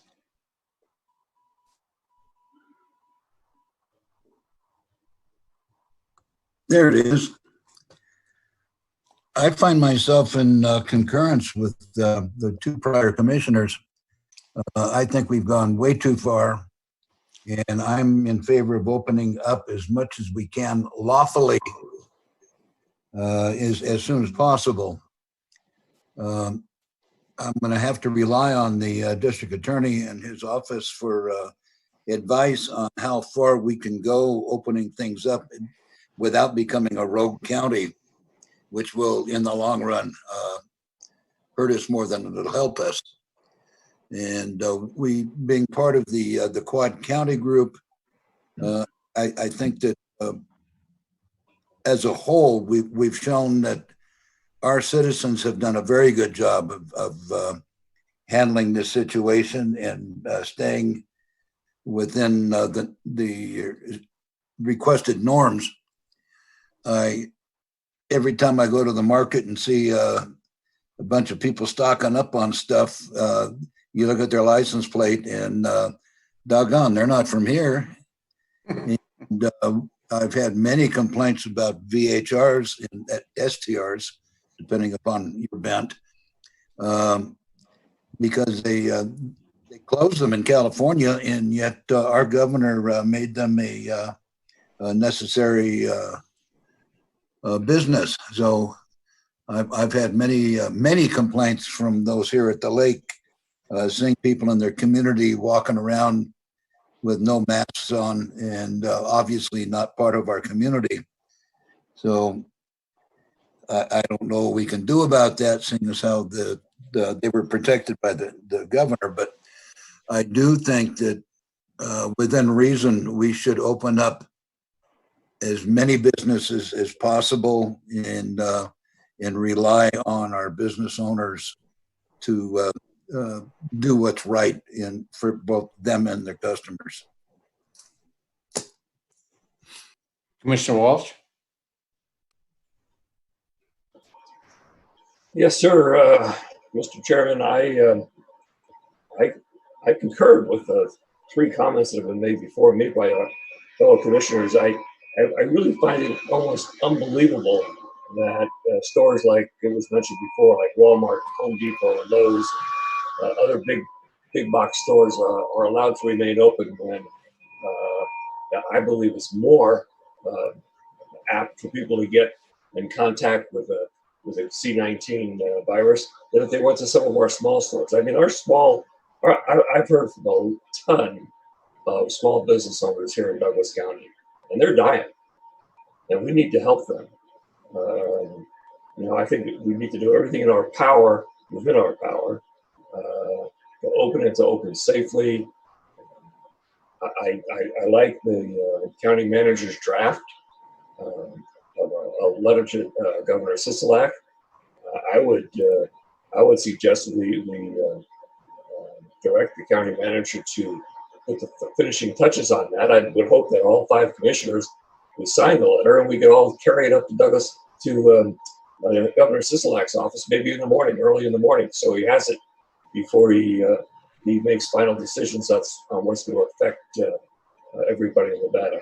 And Nevada is I guess still high on the map that they show about number of cases that are still outstanding, but not in Douglas County.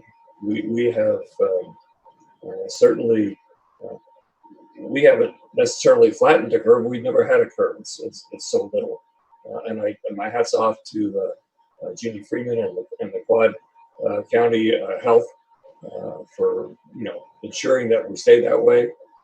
My hats off to the residents of Douglas County who have really gone out of their way to protect themselves and the residents of Douglas County. So I would like to see the county manager, if he would, finish that letter, and maybe all of us sign it, all 5 commissioners sign it, and hand deliver it to the governor. Thank you. All right. I think that's a great set of suggestions. And I know they're in the letter itself, and really we should concentrate on, if we want it open, do we have a suggested date? For instance, in my evaluation of all the data that we've received is that we're through phase 1. And I would suggest that by the 1st of May, we should be at least phasing our operations open. And I would like to see that happen as quickly as possible, but we'd have to review the data from the Quad Mac and see where we're going as we open these up. I think it's imperative that we get the sole proprietorships open. I think everybody here has talked about the problem that small businesses are having, and certainly the sole proprietorships are ones that are in real danger because they have no backup. And I think they need to really be addressed specifically in the county manager's letter. And I think the other items in the county manager's letter, in terms of a phased and open, approach to opening and recovery, I've made some notes on my copy, which I would like to send to the county manager so that maybe he could consider them for his revision. But I would go over them a little bit in the public arena here, just so you all know what I'm talking about. And I think each one of us have spoken to the need to follow the CDC requirements and make sure that they're doing it. I don't want to tell, as Commissioner Ingalls was talking about, I don't want to tell a business where they got to put their salt shaker. That they're grown folks, and Ms. Freeman's group can tell them. And I would imagine some of the documents that she could issue are guidelines to each of these individual industries. I think we need to really get the hospitals back open to do elective surgery. That's true for the dentists and the vets. They're looking at wholesale failures, and we had a comment earlier that they're starting to lay people off at the hospitals. I don't think we can afford to do that in this time frame. So they need to be able to make money. And the small restaurants should be able to open. I think that's important. And when it comes to golf courses, I agree with you, Dave. I think we need to get those back open. That really didn't make any sense to me, and the governor singling out one group. But I think it also ought to include the boat ramps and fishing. I think that ought to be open to the folks now. There's no reason why that shouldn't be, in my view. I mean, unless the fish are transmitting the COVID-19, which I haven't heard.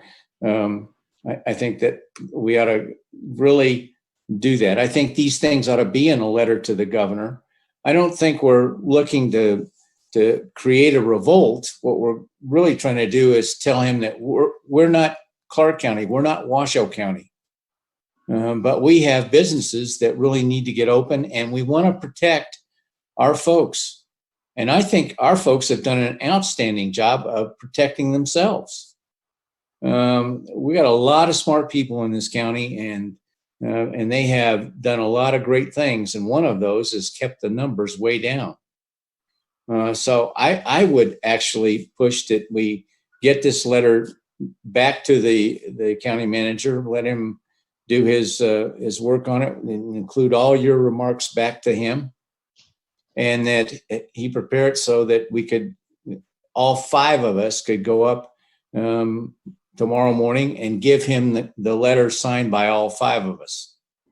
And I think that's important to indicate that we're together on this issue. Commissioner Rice. Seeing as how the governor is going to be making a public announcement tomorrow, I think that we need to get this done as soon as possible. So are you saying tomorrow morning's too late? No, it's not too late, but maybe he can reword his statements he's going to do. And I, for one, am not opposed to driving to Carson City. Get me out of my house.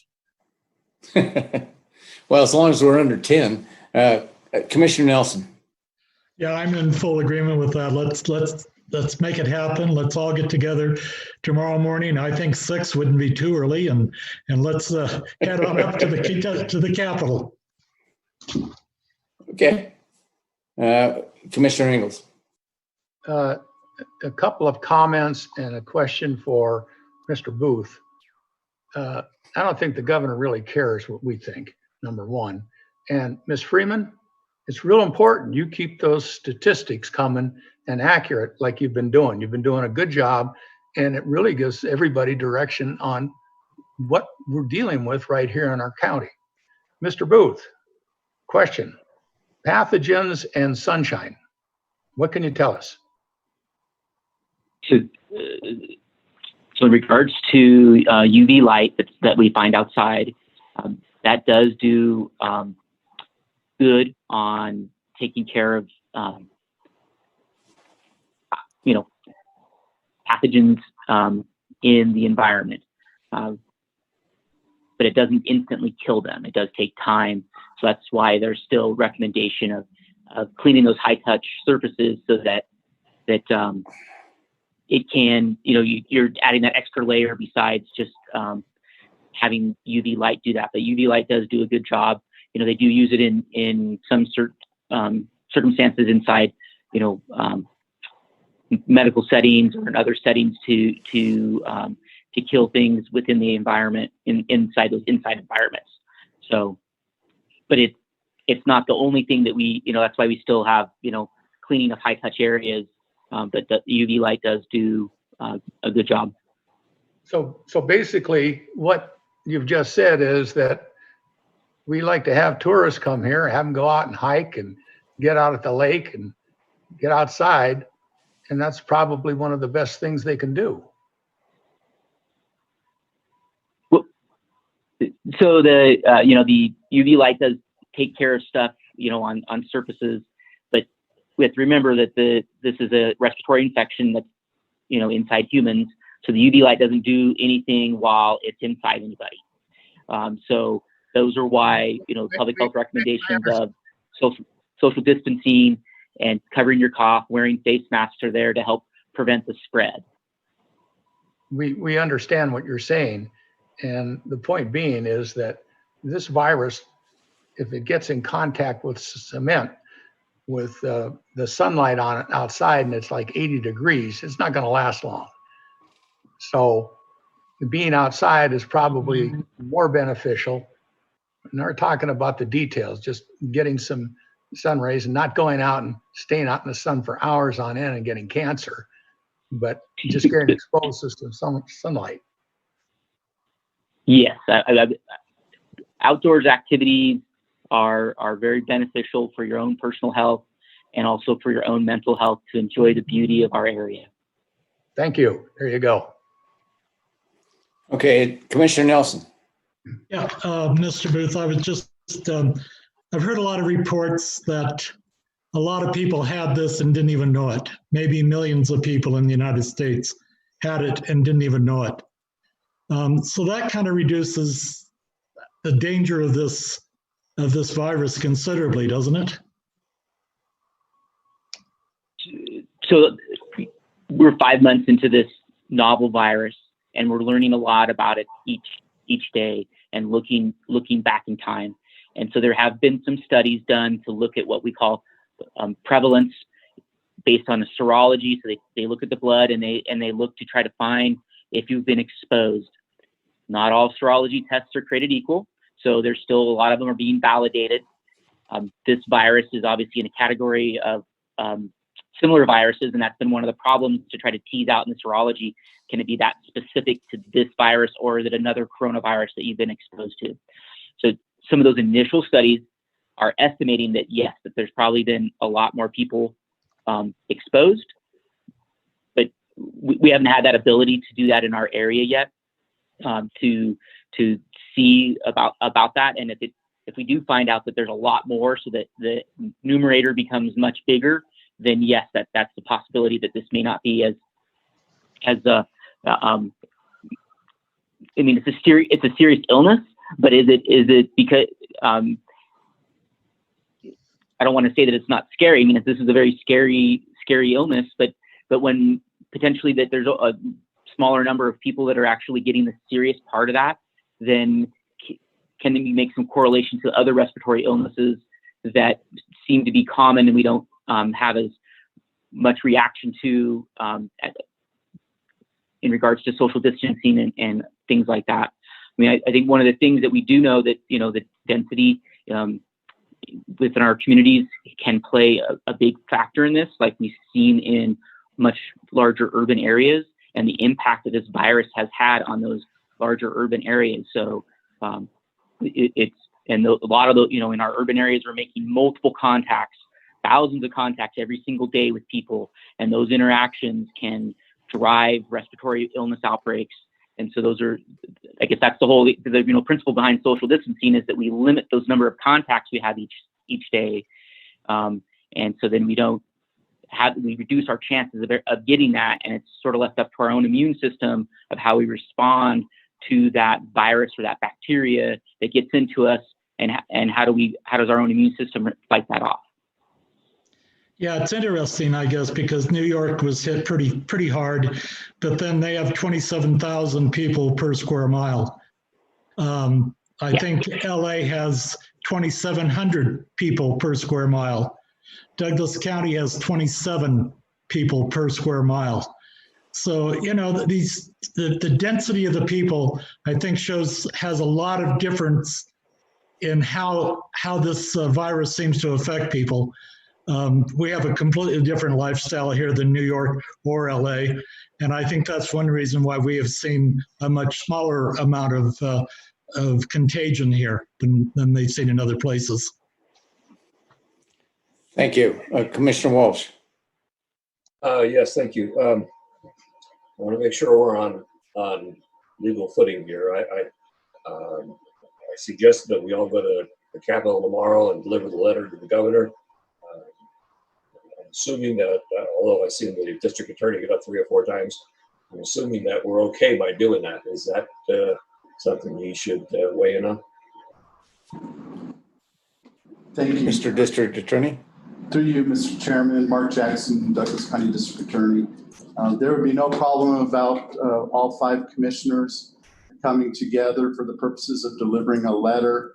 You all are very, very well aware of what your legal duties and obligations are under the open meeting law. You could not deliberate nor take any action on any item under your jurisdiction and control, but for the purpose of delivering a letter following approval by the board, the action that you will probably be taking here in a few moments, there would be nothing wrong with that.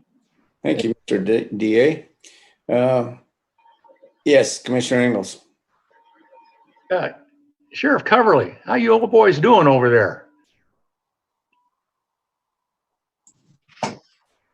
Dan Coverly. Commissioner Ingalls, we're doing very well. We don't have any officers that are infected or under quarantine or a stay-at-home order. Everybody's doing very well. We haven't really changed our operations that much in the sense of reducing the number of deputies on the street. If anything, we've increased the number. We've changed a few things that we've done here in the office with our non-sworn staff, but we're doing very well. One thing I would note is that we are seeing an increase in our domestic violence cases and an increase in our suicidal or psychiatric type calls. So I think as people are wanting to get out but not feeling that they're able to, that causes some problems. Alcohol doesn't help, and that always seems to be a factor in those types of things. But I do think that it's important for the overall health of, mental health, I guess, for citizens to know kind of an end game to this deal, and to be able to plan and to know that, you know, this isn't indefinite kind of thing. So, but as the weather increases or gets better, I think we're going to see a lot more people just going out and doing what they want, and without regard to some of the specific orders or directives from the government office. So Matt, you know, by the way, I'll get to you in just a second, Larry. I think that the sheriff's comments on the calls that he's getting for domestic violence and mental health related items ought to be part of your letter, Mr. Gates. Just the rough statistics that we have right now. Commissioner Walsh, you had a comment? I was going to make the exact same comment that you just made. Oh, okay. Ms. Freeman, I was wondering if you could tell us, while, you know, I worked with the statistics now for the last 40 days, I suppose. It's my understanding that the at-home convalescence, or whatever it's called now, for the folks that have been identified as having the COVID virus, that quarantine has been in their homes. Have we had any hospitalizations because of COVID-19? Yes, sir. We've had several hospitalizations because of COVID-19, and in the Quad Counties, so we currently have 4 people who are hospitalized in the Quad Counties as a result of COVID-19. Are there Douglas County residents hospitalized? I can't release that information. Okay. I have to be protective of people's identities and their locations, other than being able to tell you that we do have 4 that are hospitalized, not just within our region, but in other places around the state. How do we then analyze whether or not our hospital is becoming overwrought with hospitalizations due to this? Sure. We work very closely with the Nevada Hospital Association, and every day the Nevada Hospital Association collects information from the hospital at the end of each day related to the number of acute care beds that they have, the number of ICU beds that they have, the number of beds that are occupied, the number of beds that are occupied in the hospital based on those who are confirmed positive COVID-19 patients, those that are suspected COVID-19 patients. We also get personal protective equipment updates every day from our hospitals around the entire state. And so we are able to aggregate that data and put it together for what it looks like in the Quad County region. Is any of that specific to Douglas County? Because we only have one very small hospital. Correct. So we get that information related to Carson Valley Medical Center, but we also get it related to Carson Tahoe. We get it related to South Lyon Medical Center. So we look at it as it relates to all 3 of those facilities within the Quad Counties, keeping in mind that we do have folks within the Quad Counties that have been COVID-19 patients that have been moved to hospitals in other areas of the state and that have not just stayed in our area. Is it possible that, along with the releasing the number of cases, that you could give us some information on the hospitals? So that information is actually put out. We do a report 3 times a week, a tri-weekly Health and Human Services report that is sent out. And I do know that that is incorporated with information that is shared with emergency management. And I know that information is shared across the county. So our EOC gets it. The Quad County EOC shares it with all 4 emergency managers, and the emergency managers share it with the county officials as deemed appropriate within each county. I've been forwarding those to the commission. They're usually a couple pages long. Has basic data on, you know, hospital bed availability and that sort of thing. Yeah, could we get it just kind of summarized? Mr. Cates? I would have to pull up the most recent report. You don't have to do it now. I'm just saying for the future, so that we also know where we're going with this. Yes, sir. Okay. And Chairman Pencil, one other thing related to those reports, when we put those reports out, anything that is new, we bold so that it is easily identifiable and easy to search on that document. And we also include the number of tests that are conducted across the Quad County region, which includes all of our healthcare providers, not just what Carson City Health and Human Services are doing. Okay, and that does bring up the question of when could we expect to hear the results of the testing that's going on with the 500 and some odd volunteers? Sure. So the testing for across the Quad County region is starting on May 5th and will continue through May 13th. And it takes us a little bit of time. We have to wait for those test results to come in for the various days across the Nevada State Public Health Lab. As the days come across, then those results will come to us and we'll notify the people who were tested immediately, whether they were negative or positive, and then we will put that data into reports. So it will probably take us a few days to be able to get that data analysis completed. So about the third week of May, we should have some test data back. Yes, sir. Okay, and that would be another data point that we could make a further decision on. Right? Am I correct in that? It would be another data point as part of the overall picture of data that you need to put together, and for your decision makers to make those determinations based on the data that's presented to you. It would be another piece of your puzzle. Thank you.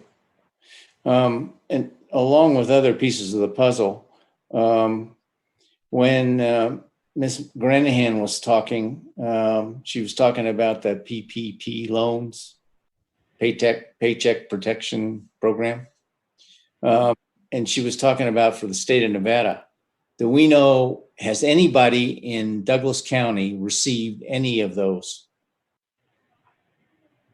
That I'm not aware of. That's not in my wheelhouse or my expertise. She would I have to answer understand. that I'm question for sorry. you. I meent that for Ms. Granahan. But if you could, Okay, thank you. that'd be spectacular. If I could answer that, I'm a miracle worker, but I'm not. So. I don't know. You've kept our health well. Go ahead.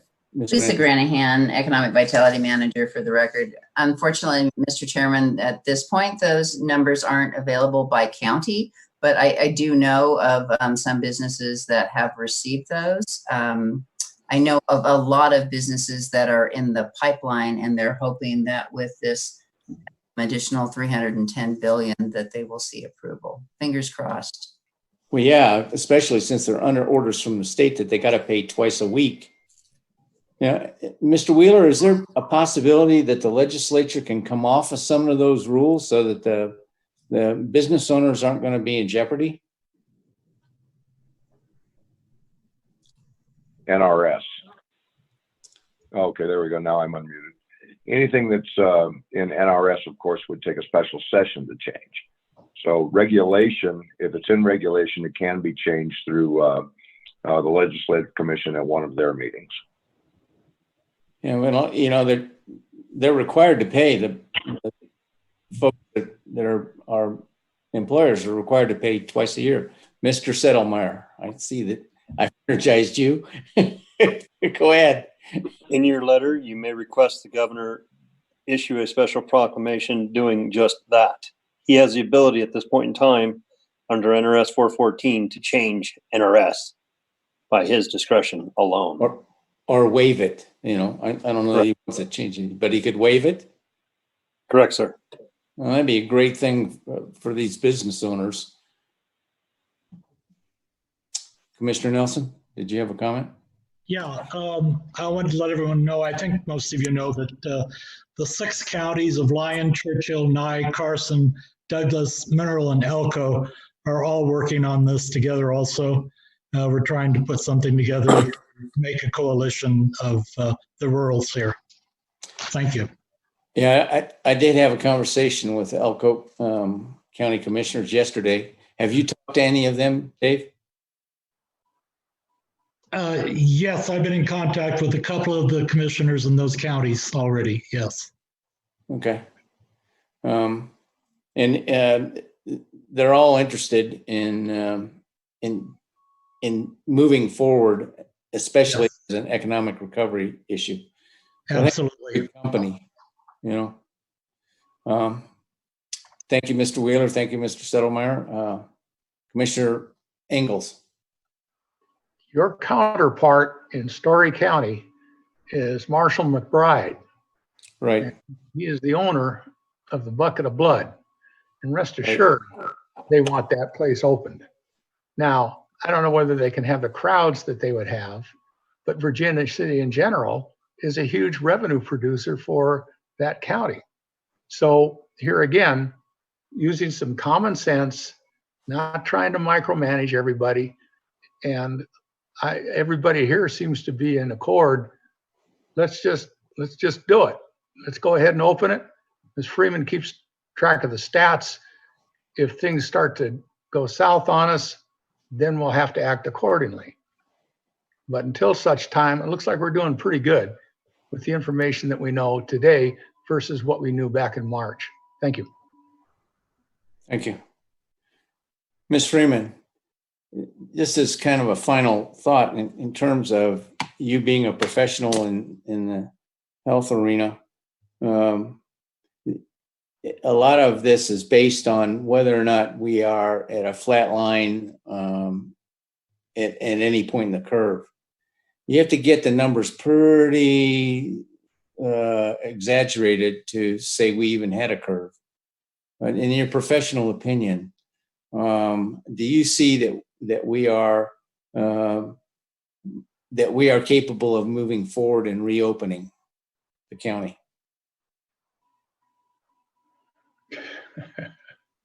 Sir, you're putting me in an unfair position, and I'm not going to answer that question. That would be pure conjecture on my part.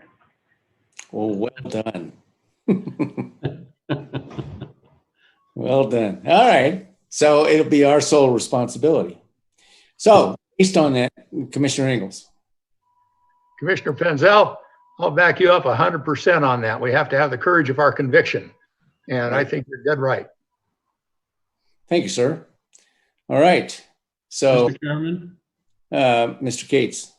could I back up for just a minute? The discussion, Senator Settlemyre suggested, including in the letter, is issuing a proclamation. I didn't catch exactly what that was for. We were talking about businesses. I missed that. No, well, we're talking about waiving the requirement under NRS to pay twice a month. And Payroll tax? Pardon me? For payroll tax? No, for payroll. They have to pay, Nevada employees have to be paid twice a month. Oh, okay. And what we need is a waiver for the businesses. Okay, I got you. Was suggesting put that in the letter to the governor. Yep. Okay. Chair? Mr. Ingalls. Senator Settlemyre, are you still there? Anyway, if the governor uses that NRS or makes an adjustment, then that applies to the entire state, does it not? Correct. If he changes this, or if he delays implementation of NRS, just as he has delayed the payment of individuals' requirement to register your cars and things of that nature, it would apply statewide unless he specifically indicated. I think that'd put him at odds. As you know, it is not possible to pass NRS that is specific to any one particular county unless you do it based upon a population total. Thank you. All right. Any further questions, comments? Have I missed anybody in their comments? Mr. Wheeler, are you waving your hand? You want to talk? Okay. Ms. Freeman, the chairman has put the burden on you. Got to keep the stats correct. We'll keep the data coming, gentlemen. All right. All right. So I think we're probably ready for a motion of some sort at this point. How do we want to word this? Well, let's ask the district attorney. Mr. District Attorney, since we have a letter from the county manager, can we just have him take our corrections to his letter and devise a letter that would be ready for us tomorrow at 8 a.m. to deliver to the governor? Do we need a motion to that effect, or can we just direct it? Thank you, Chairman. Doug Ritchie with the District Attorney's Office. you could have a motion directing Patrick Cates to prepare a letter along the lines of the board's discussion, and then have it ready for everyone's signature. At 8 a.m. at the county offices? Yes, you can give them a time specific. Yeah, okay. Do you need that repeated? Where's that? Tanya, do you need that repeated for the record?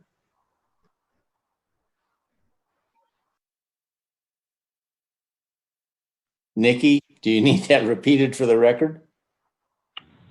No, I do not. Okay, thank you, Tanya. Okay. So I guess I'll sponsor the motion. Do we have a second? Second. All right, so we have a motion by the chair, a second by the vice chair. Any discussion? What do we do? And what do we do in the interim to help get some things moving? Because this letters could get bogged down up there in Carson. Is there? That's a great question. I think what we do is we see if the letter has any effect. I discussed, and I think Mr. Cates got the discussion that by 1 May, we're looking to move forward and start opening the businesses. Because we're considering that we have already completed his first phase, the governor's phase.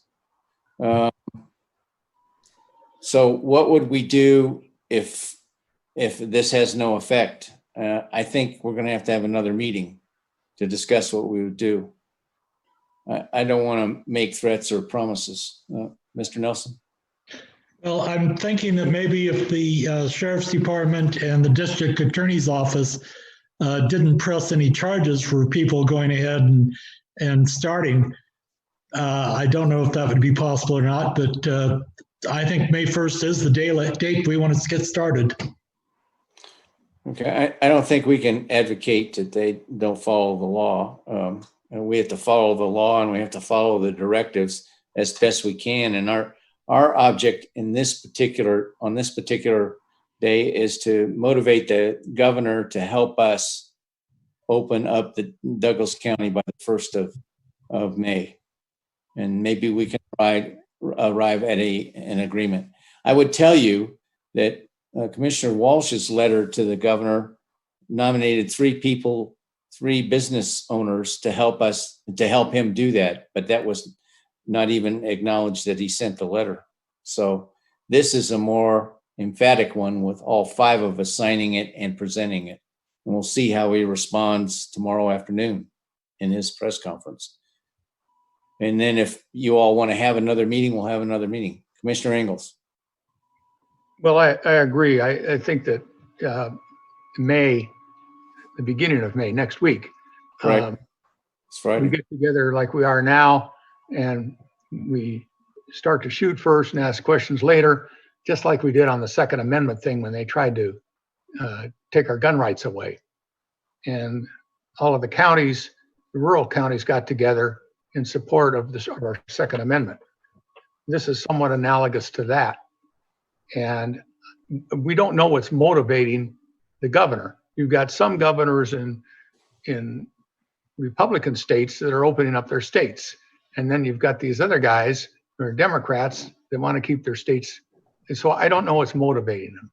And that's their business. Our business is our county and watching out for our folks here, and damn the torpedoes, full speed ahead. Thank you. Thank you. Well, now, Mr. Ingalls does bring up an interesting point. I don't know if the district attorney can allow us to talk about it, but we could say right now, I think, that let's have the county manager plan to have an additional meeting on the 7th if it's required, or the 6th. What's Friday? I guess it's the 8th, next Friday. Is that right? Yes. Yes. Okay, so we could plan to have another meeting on the 8th if it's required. You could ask the county manager and the district attorney to get that scheduled, Mr. Engels. I think you're right, because by then we're going to have even more direction on what we're going to have to do. And here again, we're going to have the courage of our conviction to start getting our businesses open. It's getting to a point where it's desperate. Thank you. Okay. Okay, so if everybody's in agreement, is it okay with the district attorney if we ask the county manager to plan for a meeting that could be canceled on the 8th? Mark Jackson, Douglas County District Attorney, that would be appropriate, Chair. Thank you, sir. All right, so we have a motion on the floor. We'll go back to that. Is there any further comment? Seeing none, I'll call for the vote. All those in favor signify by saying aye. Aye. Any nays? So it's unanimous. We're going to take the letter up tomorrow. Good luck, Mr. Cates. You got to write that puppy quickly. Commissioner Walsh.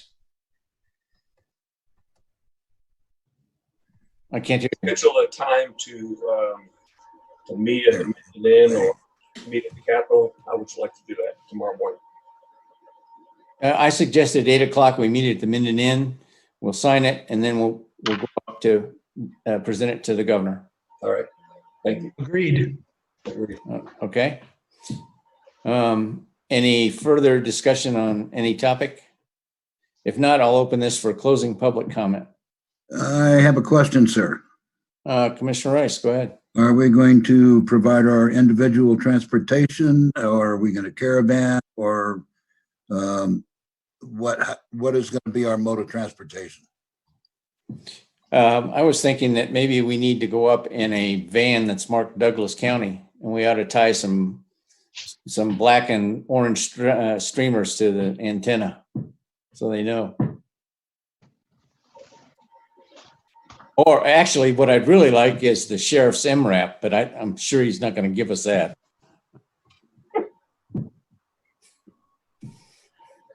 He laughed, but I didn't hear him volunteer it to us to take us up there. So it's back to Mr. Cates to arrange for transportation. You guys can drive whatever you want. All right, well, got my vote for the MRAP. I don't know about the rest of the commissioners. Commissioner Engels, did you have a comment? Well, if we did that, we'd certainly make the nightly news. I like that idea. Yeah, part of this is presentation. That's right. Well, leave it also to Mr. Cates to come up with it, or the sheriff. Maybe the sheriff could help us. All right. Any other comments? I can see what kind of vehicles are available. I'll have to see if we have vans available. We certainly want to make sure we're providing social distancing and all that good stuff if we're going to caravan up there. But I'm sure we have enough vehicles that we can make that happen. Well, if it's 2 people per vehicle, we only need 3, right? Yes, exactly. We'll take care of it. Yeah, let's just drive our own cars so you don't have to go through all of that stuff. We can get up there. It's not that far away. No, but I think, don't we want to have some acknowledgement that we're coming up, that we have the Douglas County Triangle on there or something? Well, that's fine, but the consideration is the social distancing. Somebody can drive the van up there, but we'll all meet and go in force and see how far we get. We probably won't be very far. Yeah, we have to go around. I've received some instruction on how to do it. Commissioner Walsh? Yeah, I would suggest that we drive our own vehicles up there and meet on the Capitol steps. I would also want to ask, maybe the Douglas County manager might want to notify Sisolak's office that we are coming. Yes, correct. Notify the news media as well. Well, it falls under the county manager. Yeah, we can notify Sisolak's office. I just wanted to say, if you actually want to give it to the governor, you might have to hop a plane to Las Vegas. Yeah. Well, I'm not opposed to that either, but what we want to do is we want to make sure it's in his hands prior to his speech, so that if he were inclined to read it and address it, that he could do it before his speech. They can get it down to him wherever he is. Yes. I don't want to forecast what he would do because I want to be not pessimistic. Senator Settlemeyer and then Commissioner Ingles. Chairman, it might be a suggestion that upon your return from the Capitol that you make that letter available in a public forum, maybe on your website, so all the citizens of Douglas County had an opportunity to read it. Just a suggestion. Great idea. And I'm sure the county manager is working on that right now as we speak. Commissioner Ingles. Mr. Cates, is it my understanding that the governor is flying out of town tomorrow? I don't know. I don't know that. Oh, well, it might be kind of dramatic if we met him at the airport, wherever he's flying out of, and gave him the letter. I like that too. Yeah, maybe you can find out where he's going to be. Okay, with those comments, that I'll open it for public comment. Ms. Wood, do you have any public comment? Yes, Natalie Wood for the record. We have 7 right now with calls coming in, so I will start playing them. This is Cindy Arveo from Gardnerville, Nevada. CINDY Arveo, ARV as in Victor, AYO. And I'm calling in regards to the commissioner meeting today and opening up our county. I totally agree that we need to open up our county again. Our small businesses are suffering. I'm a small business owner. My husband's a small business owner. And we have several friends that own businesses here in Gardnerville and Minden and are not able to open up for whatever reason. We're not considered essential. I think every business is essential just because of the fact that we depend on that income to take care of ourselves and our families. And I feel like if we don't open these businesses up soon, our economy is going to implode and we are going to have a whole different level of issues going on other than the coronavirus. Thank you. Okay, next. My name is Yakova Hampton. I was calling to just state that the gentleman who spoke with the background of South Lake Tahoe just now with regards to honestly every point that he made, but more particularly speaking, the fact that the longer that we keep certain individuals in quarantine, mental health wise, you're going to start to see a decline. We're starting to see people take their own lives due to hardship, whether it be financial or just a mental inability to continue to work in these types of conditions or thrive in these types of conditions without freedoms and liberties to which we all hold dear.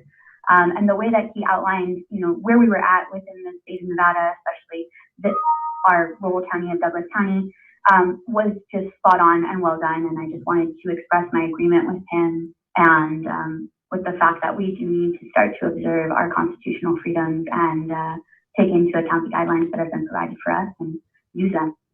Thank you. Thank you for all your hard work. Bye. Okay, next. This is Lynn O'Mara, LYNNO''MARA, representing Northern Nevada Development Authority, Douglas County's Regional Development Authority, and we have no opinion regarding anything on today's agenda. We would like to inform the public as well as the commissioners that we have been working with businesses in Douglas County who have unique situations as they prepare to open according to current directives. We are also know that once we get additional directives from the governor's office, we will also do our best to help businesses to adapt and to comply with those so that they also can reopen. And then finally, we are working with Congressman Mark Amodei to provide more information to businesses in both Douglas County as well as throughout our entire Sierra region as to what can go happen moving forward as the country opens and as the state reopens. That's our comments for today. Thank you. Okay, next. Nancy Hall. The curve is flattening in Douglas County. Please open the community gym, the community center.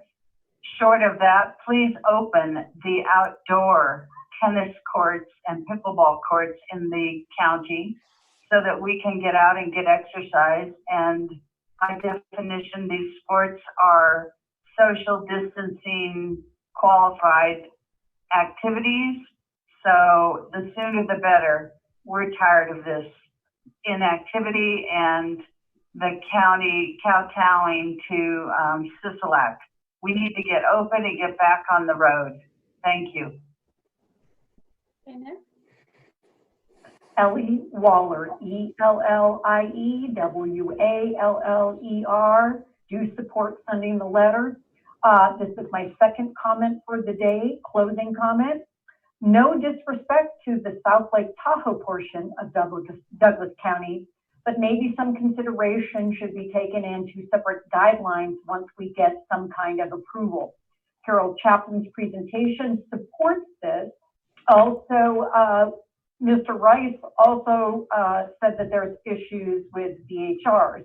So there are increases in tourist visits in all counties, which again leads back to the request for potentially separate guidelines for the valley versus the lake portion.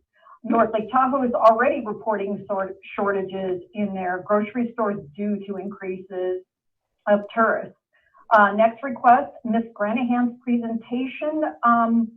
In the future, if that kind of information is going to be provided, I think the valley and lake should also be provided separately so we better understand both sides of the county and how things are happening.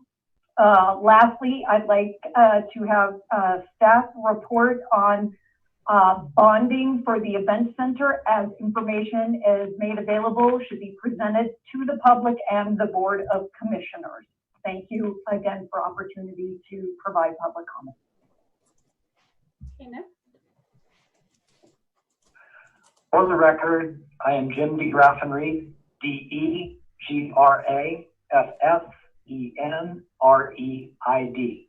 I'm a resident of the Gardnerville Ranchos and a small business owner in Douglas County. While my insurance agency remains open as an essential business, I'm aware that most of my fellow Douglas County residents and business owners are not as fortunate. I'm strongly in favor of reopening all businesses in Douglas County as soon as possible. As has been mentioned, we are already significantly through the phased opening process laid out by the CDC and federal guidelines.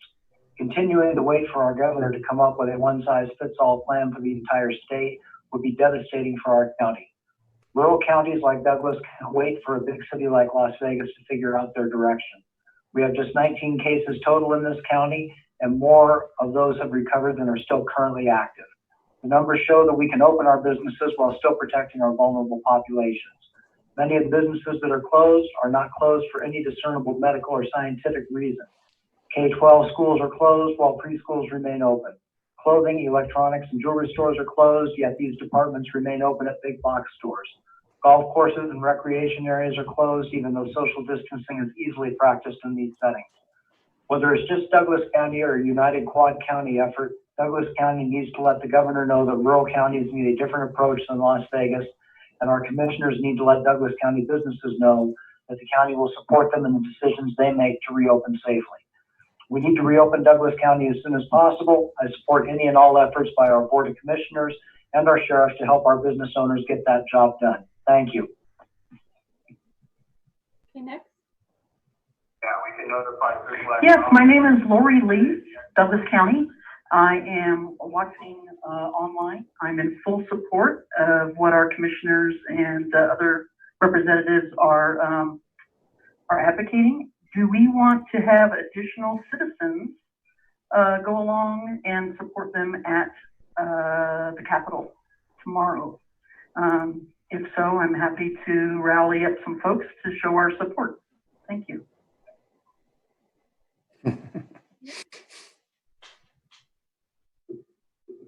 Yes, this is Steve Price, last name Price, a resident of Minden, left the message earlier. To the commissioners, I would like to thank them for being united in getting this message out. And wherever you decide to take the letter, I would love to have a train of vehicles following you that is loaded full of Douglas County residents. Thank you again. Okay, next. Hello, my name is Dr. Fred Joseph Simon, Jr. I am the owner of Christopher's Ristorante in Minden. I am an active practicing physician. Just returned last night from Denver, Colorado, covering an institution that was short of physicians, COVID-19 patients. We have 31 in the hospital. We've had approximately 15 in the ICU. In the past 2.5 months, I have been in Northern California, Southern California, Ohio, Pennsylvania, Denver, and home here.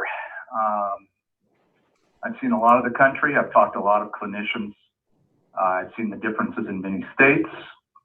I've been actively practicing, and I'm not actively participating in a very healthy way with my business. Here's the facts of the case. A lot of this is political. There's a very thoughtful and safe way to open up areas of the country, especially Douglas County. There should be a reasonable plan. It can be put into place in the next several days.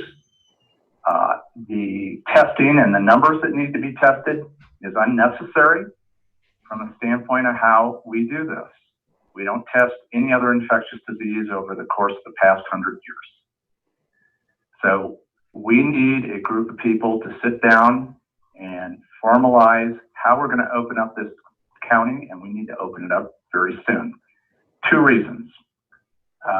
For the economic health of the people of this county and for the emotional health of this county. We do not have a medical problem in this county or in many counties around the country. The demographics are very similar of those people who are vulnerable to this, and those are the people we protect. Most of us can go to work, the kids can go play and go to school. It's an opinion. It's based upon a lot of science, experience, and time. So I think as a county, we need to be a leader in this country, and we need to find a way to open up businesses and go about our normal lifestyle within reason and safe this week. Thank you. That was the last one received at 3:15 p.m. Okay.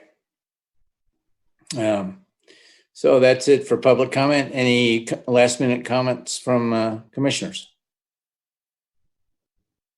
So if we say that we're going to leave the county admin office at 8:30 to arrive at the governor's office, and that's out on the web, then people can join if they want to join. If they don't want to join, they don't have to come. Any comments from you all? Commissioner Rice? Personally, I think that if, excuse me, if our citizens want to follow us and to give us their support, I don't see, number one, why we would stop them, or number two, that we could stop them if we wanted to. So, right. I was glad to see the amount of support that we've gotten, and I have to tell you, I love seeing this board all working together for a common goal. I think it's great. I agree with that. Commissioner Ingalls. Maybe after we give them that letter, we could all go out on 395 in front of the governor's office and block traffic. That ought to be something. If we have a lot of cars, I would imagine we're going to get an escort from the sheriff. So that probably, getting out there and blocking traffic is probably not going to work. But who knows? Who knows what'll happen? You'll get us on the news. Yeah, true enough. We've been on the news. I like the fact this might be positive. All right, gentlemen, any other comments? If not, I'm going to adjourn the meeting. I'd like to thank everybody that's been on the meeting. And it was a pleasure to have our two legislative representatives here. I really enjoyed that too. And thank you, Ms. Freeman, for your support and your help. Sure. And Natalie, you ran a great meeting again. Thank you. Y'all have a good day.